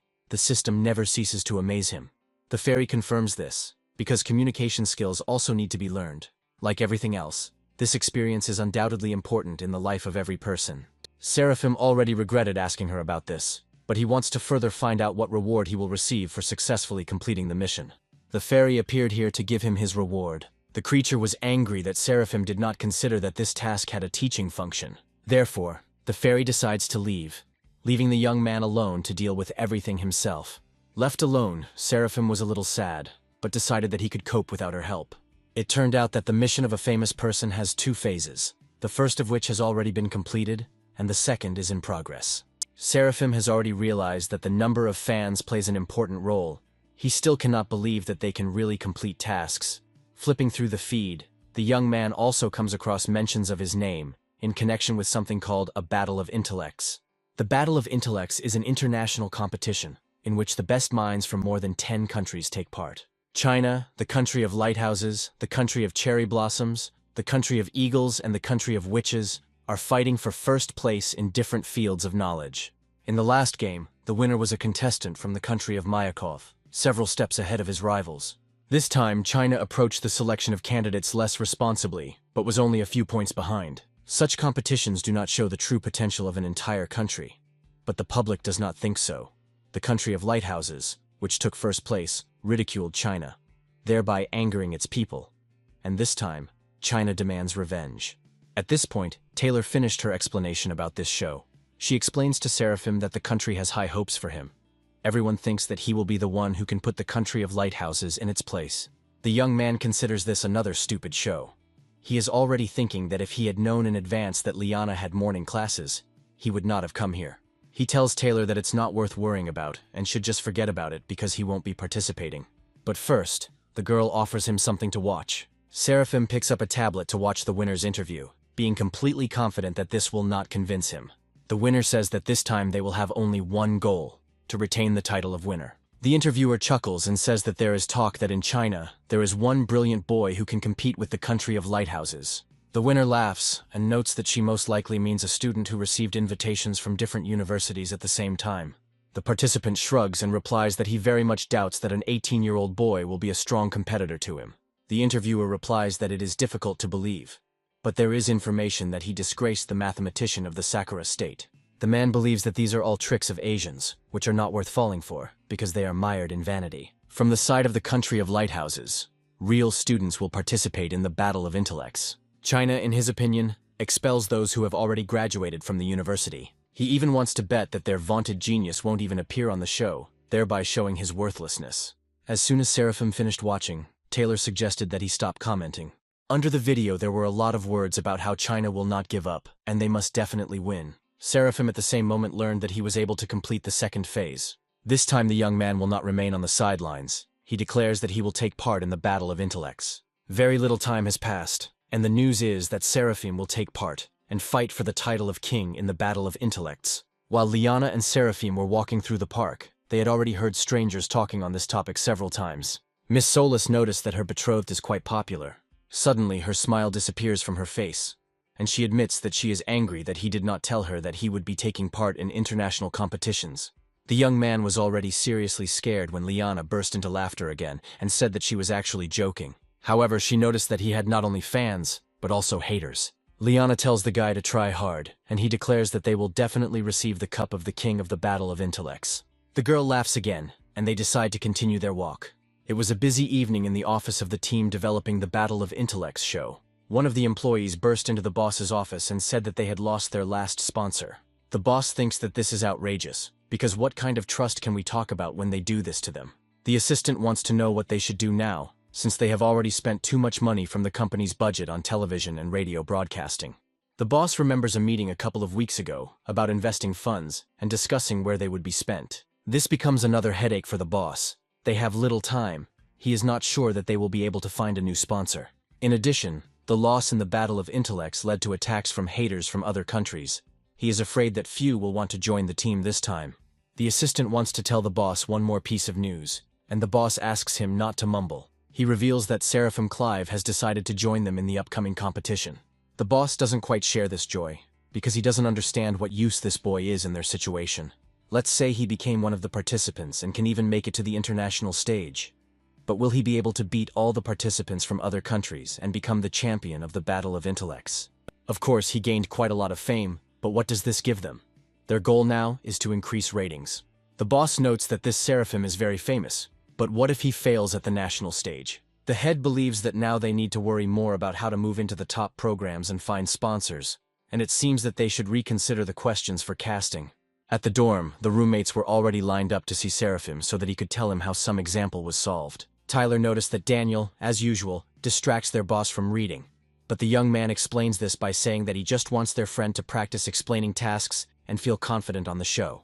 Seraphim interrupts them. He told them that those responsible for developing the program called him and told him that he did not need to go through the casting and that he would automatically get into the first round. The guys are happy for him and believe that it was the director who appreciated his abilities so highly. Daniel notices that Philip is strangely quiet and sitting in the corner of the room. So he asked what the young man was doing so hard. Philip replies that he is busy watching the most talked about news on the internet. And he, it seems, found out that their boss was the only one who was exempt from the casting. In addition, he reports that many anti-fans have appeared who want to put Seraphim in an awkward position. The main character slams the book shut and decides to repeat once again that there is no need to worry about him, because in the face of absolute talent, nothing matters. 3 days later, the debate of the king of the Battle of Intellects, the qualifying round, takes place. The charming presenter greets everyone, introduces herself as China, and announces the qualifying round is open. After passing the first audition, Only 100 applicants among tens of thousands of applications were able to advance to this round, and today the final round of participant selection will await them. They prepared 100 stages so that their candidates could compete with each other. Contestants will answer questions simultaneously, but only the first 10 people who give the correct answer will receive points. Then the 10 participants with the best results will become real competitors. Later, they will represent their countries at an international tournament. China once again asks to welcome today's candidates, and everyone begins to applaud until the confetti stops flying from above. The tournament began, and the first question appears on the scoreboard. Tyler and Philip no longer understood anything. The picture was more like some kind of mosaic. Suddenly, Tyler noticed that many players were looking at the screen with their heads tilted strangely. Philip recalls hearing about a similar technique called 3-eye. With its help, you can superimpose several pictures on top of each other, and the different elements will immediately be highlighted. He realized that they were studying the screen from top to bottom vertically and left to right horizontally, most likely combining several photographs into one large one, and then comparing them to quickly find differences. Tyler chuckles. Now it's clear, after all, only the first 10 people will be able to get points. And at that second, the comrade was seized with panic. What if Seraphim did not know how to use the 3-eye technique? An assistant ran into the technical room with the news. He brought the boss the hottest internet news. The headlines already said that the country's main genius, Seraphim Clive, could not even pass the qualifying round. The boss is pleased because he sees that many people are interested in this, and this means only one thing.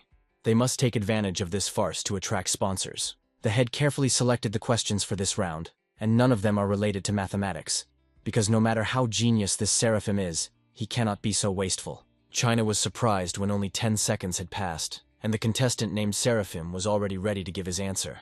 But to everyone's surprise, the answer turns out to be correct, and the young man receives the first 10 points. The main character had no doubt about his victory in this task, since the reward for the last draw was the power of inspection, and its effects are simply amazing. Then the young man gave one correct answer after another, increasingly shocking the audience. The boss watched the game, and Seraphim, he didn't understand how this was possible. This guy is a mathematical genius. Isn't he the one who solves universally complex problems? If the young man wants to glorify his city, then he needs to concentrate. The man could not even believe that there were such comprehensive geniuses in the world. The assistant tries to tell the boss that things seem to be getting out of control, but the boss just yells at him to stop talking nonsense. The henchman hands the head the phone and asks him to look at the comments. On the internet, people mocked Seraphim and believed that the show had specially altered the questions for him. The boss loses his temper because he asked his assistant to hire professionals to stir up interest in the show and thereby attack Seraphim. In fact, the assistant found a fairly strong PR company. But what he failed to foresee was that within a couple of hours, the PR team had found quite a few subcontractors. The boss encouraged his employees to direct all their anger at a man named Seraphim Clive. The employee immediately decided to clarify what was wrong, because this guy doesn't seem so bad to him. But the head reminds him that the same employee worked as an anti-fan for 2 years, and he should already know what he's doing. As a result, a misunderstanding occurred, which led to mockery of the program team and insults to Seraphim. His comrades continue to admire their neighbor, because he has already scored 104 points. Philip notices and wants to know if his friends think the second candidate looks familiar. Now in second place is a student named Dave Romer. His results are also very good. Philip recalls that last year he took 3rd place in the debate tournament, and in terms of knowledge he can easily compare with the winner. The boss breaks down and rushes. He orders the assistant to immediately contact the PR company, because these comments need to be deleted. The head sits down in a chair, and bowing his head, understands how big they screwed up. The entire budget was spent on renting the premises and concluding a contract with a PR company. Suddenly, an assistant bursts into the room with a joyful expression on his face, and the head was even a little scared from such suddenness. But the assistant does not listen to him and simply hands him the phone with the words that there is a person on the line, and he wants to become their sponsor. The head can't believe if this is the turning point. The only condition put forward by the client was that Seraphim Clive be the face of the program. China announces that the tournament has come to an end, and now they can all congratulate the participant named Seraphim, who answered correctly all 20 questions in a row and took 1st place. Dave left the studio a little devastated, because he only took 2nd place. Walking down the corridor, he tried to restrain his anger, since he was sure that the winner had simply been leaked the answers in advance. The next day in the laboratory, a student approached Tyler to ask if he was rooming with the same winner in the final round of the debate tournament. Another classmate overheard this conversation and decided to say that he had heard that the answers were leaked online. Liana overhears. Their classmates are trying to find out what is the secret of Seraphim's success. Suddenly, Mike Vozel sits down next to the girl and greets her. Daniel noticed that their boss's girlfriend was having problems and decided to go up and say that the place next to Liana was already taken. Mike decides to ask if there is someone's name written on this place. Daniel was about to take action, but Seraphim suddenly grabbed him by the shoulder. The young man wants to know if everything is okay with his girlfriend, but Liana calmly replies that everything is fine and invites him to sit back together. The teacher finally comes into their classroom and announces the start of the lesson. Her name is Rose, and now she will teach their foreign language module. She hopes that everyone present understands their profession. Although it may seem that the specialty of mathematicians and physicists is much more complicated, languages also require deep knowledge. After graduation, they will have many opportunities and can get jobs as interpreters, translators, and diplomats. To begin with, Rose wants to have them translate a short passage in Chinese. Mike decides to volunteer first because he wants to get his dose of everyone's attention. Carrying out tasks at the board, the young man is already anticipating victory, since he is sure that Seraphim is completely zero in languages. Rose checks the assignment and praises the student for a very good translation. But he immediately declares that this task, as far as the aesthetic side is concerned, is not ideal, so there is something to work on. She sends Mike back to his seat, and the student feels his whole body shaking with despair. Rose calls Seraphim to the board so that he can also try to translate the passage. Only now the young man has woken up a little, and Mike has already managed to think that, finally, at least others will get a little of the teacher's wrath. Seraphim asks Rose to repeat, since he listened to what she said, and also wants her to repeat what language they are translating into. The teacher hands him a chalk, and in a stern voice orders him to go to the blackboard first. Mike sits on pins and needles, eagerly waiting for Seraphim's pretense to be exposed. But then suddenly the student tells Rose that he doesn't have enough space on the board to write everything down. The teacher orders him to write until he runs out of space. Mike rubs his hands, realizing that Seraphim will face the public shame he deserves. But everyone was only surprised to see how the young man translated the phrase into different languages, and the space on the board actually ran out. Rose stood in silent shock. She wrote this passage herself. The student not only has a complex logical structure, but also unusual content. She can't even believe that he is really capable of translating the text into 20 languages so easily. The teacher understands that one glance is enough to understand that this text is of first-class quality. Seraphim seems to have the level of a professional translator with 20 years of experience, as if he is fluent in 20 languages. The young man turns to Rose and says with a smile that the place on the board is over, but the teacher doesn't care anymore and she tells him to finish there. Having announced that the lesson was over, she wondered whether an 18-year-old student could be fluent in more than 20 languages. Rose wanted to talk to the dean about this. Seraphim sits down next to Liana and asks if she saw how good he is. The girl praises him, but at the same time wants to know when her boyfriend started to stand out so much. Of course, Seraphim cannot tell her that everything he has now is thanks to the educational system. 8 hours ago, a fairy visited him and said that thanks to his performance in the rematch, he had helped him advance in his mission. He asks the creature to show him the panel and the fairy does it. A screen appears in front of him. The young man sees that nothing has changed in the table except Fauna's points. He became curious why this indicator was always at 0. The fairy explains that Fauna's points are equal to achievement points. Since Seraphim has not reached a certain level, the point system is locked. The young man does not understand how he could not reach a certain level if he has 13 million subscribers. The creature answers in a slightly mocking manner that for this he needs 20 million. The hero then decides to lie on the bed and think about where to get so many fans. Maybe he needs to achieve a higher status. Seraphim comes to the director and asks to be given sick leave. The director had already assumed that their genius would participate in the battle of intellects, so he didn't mind and wanted to know how long the young man would be gone. Seraphim replies that the team warned him and 2 weeks will be enough. The director notes that this show has become very important recently, and their student must try hard and not disgrace Anna University. The main character asks him not to worry, because if he participates in this tournament, he will certainly win. Meanwhile, in the office of the director of the television station, the head is considering the applicants, Seraphim and Dave. He knows that they are both first-class mathematicians and talented young people. The director of the TV show confirms this information, but Dave is known to be more interested in promoting himself on social networks. In the last tournament he took 3rd place, but many believe he was simply unlucky. The head admits that initially he wanted Dave to lead the team in the international tournament, but in the end, they chose Seraphim. The director subordinately praises him for his good work. But the director, sitting down in a chair, notes that he noticed that the internet is not calm now. The head supports his leader and replies that people nowadays send spam to everyone. People will always find something to argue about, especially with regard to fans of various television projects. Don't feed them bread, let them insult someone. The director tells the head of the program to keep a close eye on this and always be aware. And the most important thing to remember is that they have an entertaining program. You need to make sure that the opinion of the audience will be in their favor. The director also promised the employee that if he tries hard, a great future will await him. And finally, all the participants and the head of the TV channel gathered at a general meeting. The director announces that for the sake of the popularity of their show, they have decided that each participant will choose an individual challenge, and immediately warns that repetitions are prohibited. One of the participants was dissatisfied with this task and believes that it is dishonest. The head also stated that they invited Professor Carlos from the University of Science and Technology. He would judge them and give a fair assessment.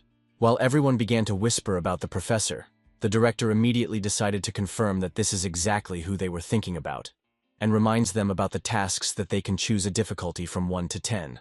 As a result, the participants must receive the most objective assessment possible. Of course, the head hopes that the guys will do everything possible.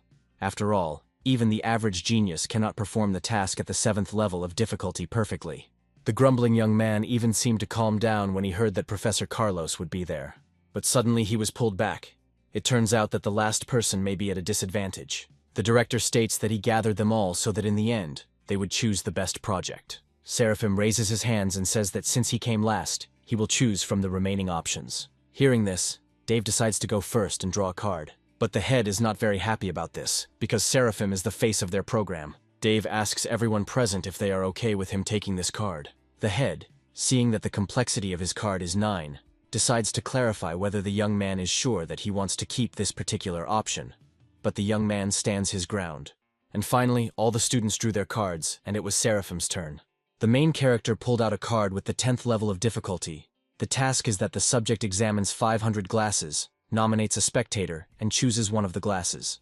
He then turns away and closes his eyes while the spectator changes glasses in a random order. Once the arrangement is changed, the subject will have to find the chosen glass of water, judging only by sight. Dave asks his opponent if he will stop at such a question. Seraphim reminds him that this is the essence of the choice. The opponent sighs and promises that they will definitely watch Mr. Clive's performance. Dave is about to leave and finally states that he hopes that there are no fake players in the show. As soon as the young man left the room, the participants immediately dubbed him a rather ill-mannered person. Seraphim doesn't understand what's wrong with people and why they don't like his question, how they should even care. The director of the program reminds the young man that among the participants there are many students from the Imperial University, and it is not surprising that they do not like him. The main character droops a little and wonders why even scientists treat each other this way. Meanwhile, strange comments continued to flood the internet. They wrote nasty things and speculated about the show and Seraphim. And on the 1st of November, the internal finale of the Battle of Intellects finally began. China, standing in the spotlight, greeted all the participants. Opening the national finals, she stated that they were honored to welcome Professor Sid, who would be judging the participants' performances. Sid is the youngest expert in the field of neuro research, and his works have been recognized by the scientific community, not only at home, but throughout the world. The professor promises that science is the only criterion by which he will judge. The head of the channel, left alone with Seraphim, wanted to discuss preparations for choosing a viewer for the test, whether it would be necessary to do this in advance, or whether the young man could handle it himself. The young man does not understand why this is necessary, and the director begins to explain to him that he needs a trusted person, since he was not seriously planning to carry out this task alone. Seeing Seraphim laughing and sighing a little, the head can't believe that he really wants to do this alone. Mr. Clive states that if they want to rig the competition, he will simply leave. Now, looking at the live broadcast of the program, its director prayed that the young man would not let him down. Sid evaluates the performance of the first participant and says that it is worthy of 9 points. But taking into account the complexity, he can only give 54 points.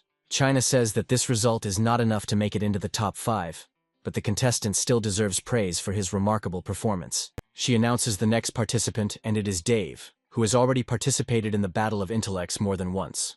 The presenter turns to Professor Sid, since many viewers have questions for him. The question is that facial recognition, whether only the eyes are involved in it. Sid responds that intelligence involves not only memory and calculation ability, but also visual processing skills and much more. Some people are able to recognize spatial distances faster than others. Other people can recognize the pitch of sounds faster, for example. The professor explains that these are all different types of mental abilities. As the competition progressed, Dave finally found the right face.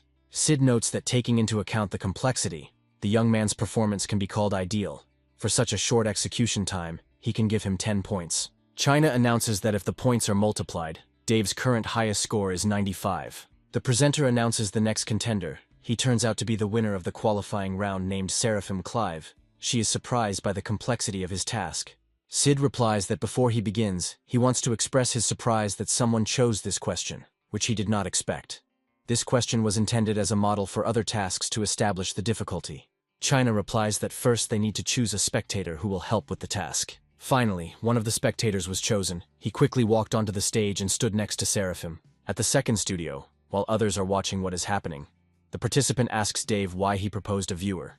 Did he really want to put on a show with Seraphim in the title role? The young man replies that he has nothing to do with this. He just doesn't want anyone to rig the results. Backstage, he checked all the props to make sure they were in order too. Dave suggests that even if this Seraphim has aces up his sleeve, the only way to see the difference in glasses is by resorting to cheating. Unless the spectator is a figurehead, only shame awaits him. One of the participants also suspects that this task cannot be completed without cheating. But Dave believes that it is unknown how this fool Seraphim entered Anna University in the first place. The viewer looks carefully at the glasses and realizes that there seem to be no markings on them. Finally, he selects 2 glasses and points them to Seraphim.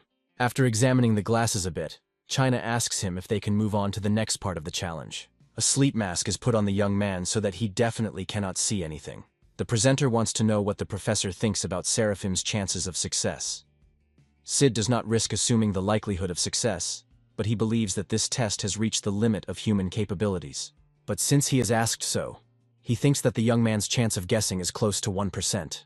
China notes that she can't believe the professor has such a bad opinion of Seraphim. But Sid reiterates that he adheres to scientific criteria. Mr. Clive made her choice, and also pointing to the glass, raising his head. He was a little shocked by the look of the presenter. The girl noted that less than 2 minutes had passed. She wanted to know if he was finally sure of his choice. Seraphim was adamant, and had already definitely chosen the glass. And then fanfare is heard, the spotlights flash, his answer turned out to be correct. Dave jumped out of his seat from such a sight. He did not believe that this was possible. Another participant suggests that maybe it was a special glass, such as a bottom that was too thin or thick compared to others. But Dave understands that this cannot be. He saw them with his own eyes. Even using the defocusing technique, it is impossible to distinguish them. China wants to ask what the secret of Seraphim's success is. These words made the young man a little embarrassed. The presenter turns to Professor Sid, saying that a couple of minutes ago he had a low opinion of this participant, but he ideally completed the test, and now everyone wants to know if there is a scientific explanation for this. Clapping his hands, the judge suggests that Seraphim has an exceptional skill, 4-dimensional vision. He explains that everyone knows that mammals cannot distinguish between yellow and abstract colors. Using an example, he shows that in their eyes tigers and plants are the same color. The eye of an ordinary person can recognize 3 colors. Crows, for example, they see exclusively black, but birds, on the contrary, see crows as multicolored. Only those who have 4-color vision can see shades that are inaccessible to the eye of an ordinary person. Scientific research has long proven that water reflects ultraviolet rays, and if human vision can discern these rays, the water will have a certain color. China is delighted, which means that the talented Seraphim relies on special vision and can see what is hidden from the eyes of an ordinary person. Sid notes that this is not all. The water is constantly in motion. After the order of the glasses was changed, the surface of the water also underwent changes. To complete this test, you need not only exceptional vision, but also high skills and graphic thinking. This is the only way to find the similarity of water patterns that have changed. Sid could not even imagine that this task could be completed to perfection. He reads that this is perhaps worthy of the title of winner of the Battle of Intellects tournament.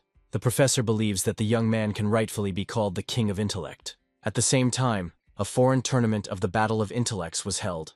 At the height of the show, William was informed that information had appeared, that a strong rival had appeared in China. And it seems this genius got a perfect score for his microscopic identification of water. After conducting an analysis, their management came to the conclusion that this task could not be completed. William goes on a tirade about how these narrow-eyed monkeys can't seem to get rid of their inferiority complex, and always make these false claims. And since they have decided to take such a step, William is afraid that Chinese representatives of the program will soon contact them. He assumes that this was all done to preserve his reputation. William decides that he will need to rip off as much money as possible from them and win the tournament. The assistant is wary that competitors might reveal something secret about them and start pursuing them. But William is not worried. But he is not worried, because even if they dare to dig deeper, and even use the money, this could be their own end. Moreover, if he loses to this amateur, the Chinese version of the program will cease to exist forever. William believes that this is the way of the world. Being weak is the worst sin. Only the strongest can survive. Coming out of the building, Seraphim didn't even really have time to understand anything when he was grabbed by the hand and dragged along. Only after a couple more seconds did the young man realize that he was being resolutely pulled along by Miss Hazel. Suddenly she stops and, turning her flushed face to him, asks if he is free, because she has one request for him. Seraphim does not yet understand what she specifically wants from him. Miss Grace blushes even more and admits that this is a personal matter and she needs his help. The young man laughs and asks her to tell him everything. They are not strangers. Hazel gathers her strength and admits that her parents insisted that she go on a blind date, and she wants Seraphim to pretend to be her boyfriend. This request shocked the hero.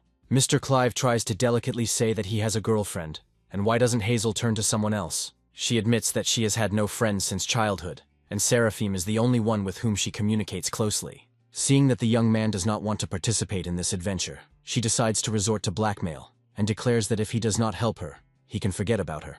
Seraphim asks not to scare him anymore, and he still agrees to help her. The girl happily grabs his hands and continues to drag him along in an unknown direction.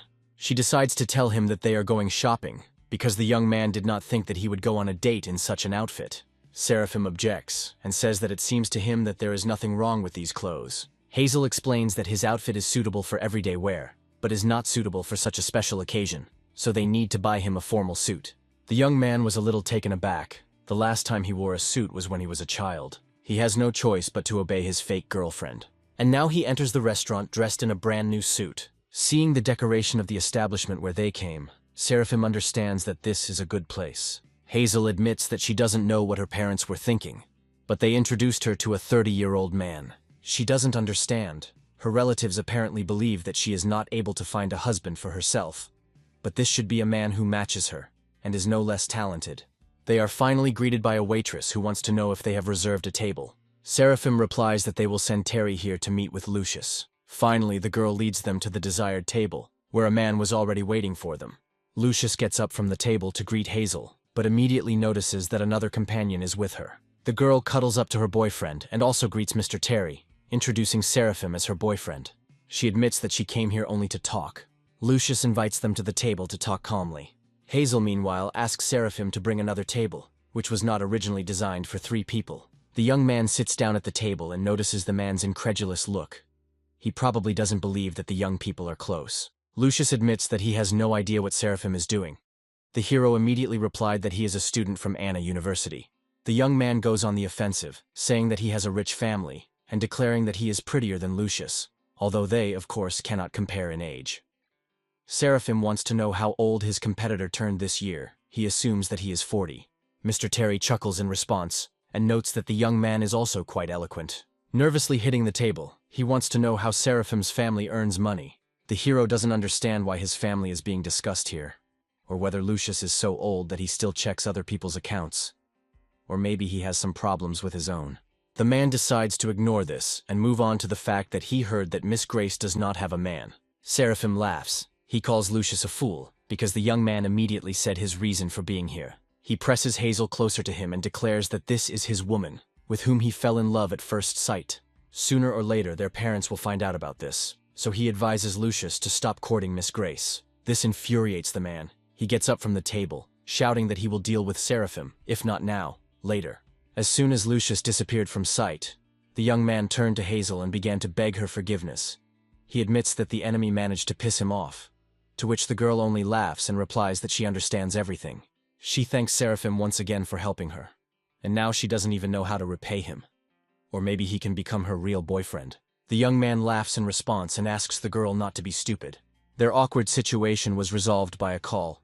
It turned out that the director of the television station was calling Seraphim. He quickly said goodbye to Hazel, and made fun of them to leave here as soon as possible. Seeing how quickly Seraphim left, Miss Grace felt a sense of sadness in herself. She was even afraid to ask herself whether she liked the young man. Already in the television station building, the head apologized to Mr. Clive for forcing him to come so urgently. Seraphim, on the contrary, is grateful to his call, because it helped him escape. He would be in trouble if Liana found out that Hazel was molesting him. Entering the office, the young man noticed that all the participants had already gathered. Dave noted that Mr. Clive was the last to arrive again. Seraphim laughs and asks him to understand. He is a freshman. He has so many classes that it is difficult to find free time. The other participants looked at him in surprise. They even managed to forget that he was only a first-year student. The head finally tells why he gathered them all here today. It turns out that to break the news, they invited 2 academicians to prepare them for the international tournament. Seraphim is surprised. He thought that this was just an entertainment show. Why go to such trouble with calling academicians? The director explains that 2 days ago, a couple of foreign participants contacted them and offered to play along in the tournament. Dave thinks it's strange that last year they weren't so confident, and now suddenly they're offering to give in to them. But the head corrects him. They did not offer to give in. On the contrary, they demanded money and promised that they would concede victory to them. Dissatisfied screams from the participants immediately began to be heard in the room. They did not understand what was wrong with these foreigners. The head admits that they did not know what was being planned against them, so they decided to refuse their offer. But immediately after that, they dissolved the international company. Now they claim that they tried to bribe them to fake the results of the tournament, and of course they allegedly refused them. Right now the media is engaged in malicious speculation by spreading slander and calling them academic scammers. This is an extraordinary situation. Many countries have turned against them. One might say the nature of the tournament has changed. They must win. Losing is unacceptable. At the same time, Seraphim received a new mission, called Science Without Borders. He needs to prove to the world that science is pure. Conspiracy and fraud are unacceptable. The chapter introduces participants to the same academicians from the Thai Academy of Sciences, who will now be responsible for their preparation. Academician Josh speaks first. He says that they are all the pride of their country, and quite possibly the greatest representatives of the human race. But it is stipulated that even top-notch athletes with the help of professional coaches can improve their results. This is a team competition, and the focus of abilities varies from competition to competition. Therefore, he must test their abilities of memory, calculation, observation, as well as experience and intuition, after which they will determine the order in which they will perform. It will depend on the strength of each participant. The preparation will take them about a week, so he advises everyone to work hard and do everything possible to bring victory to their country. As soon as these speeches stopped, the participants decided that they were already free and went home. The director didn't understand this. Wasn't it said that the preparation would last a week? Why did they all run away on the first day? Josh notes that there is no need to be here all the time, and also wants to say that he does not believe that they finally have an all-round genius. This time, they will definitely win. A week later, standing at the airport, Seraphim said goodbye to Liana. The girl was excited and wanted her boyfriend to give it his all. The companion reassured her and promised that he would not lose. A warning sounded that boarding for his flight had already begun. Seraphim hurried to take his seat and finally told her to be confident in him. He is the most powerful genius.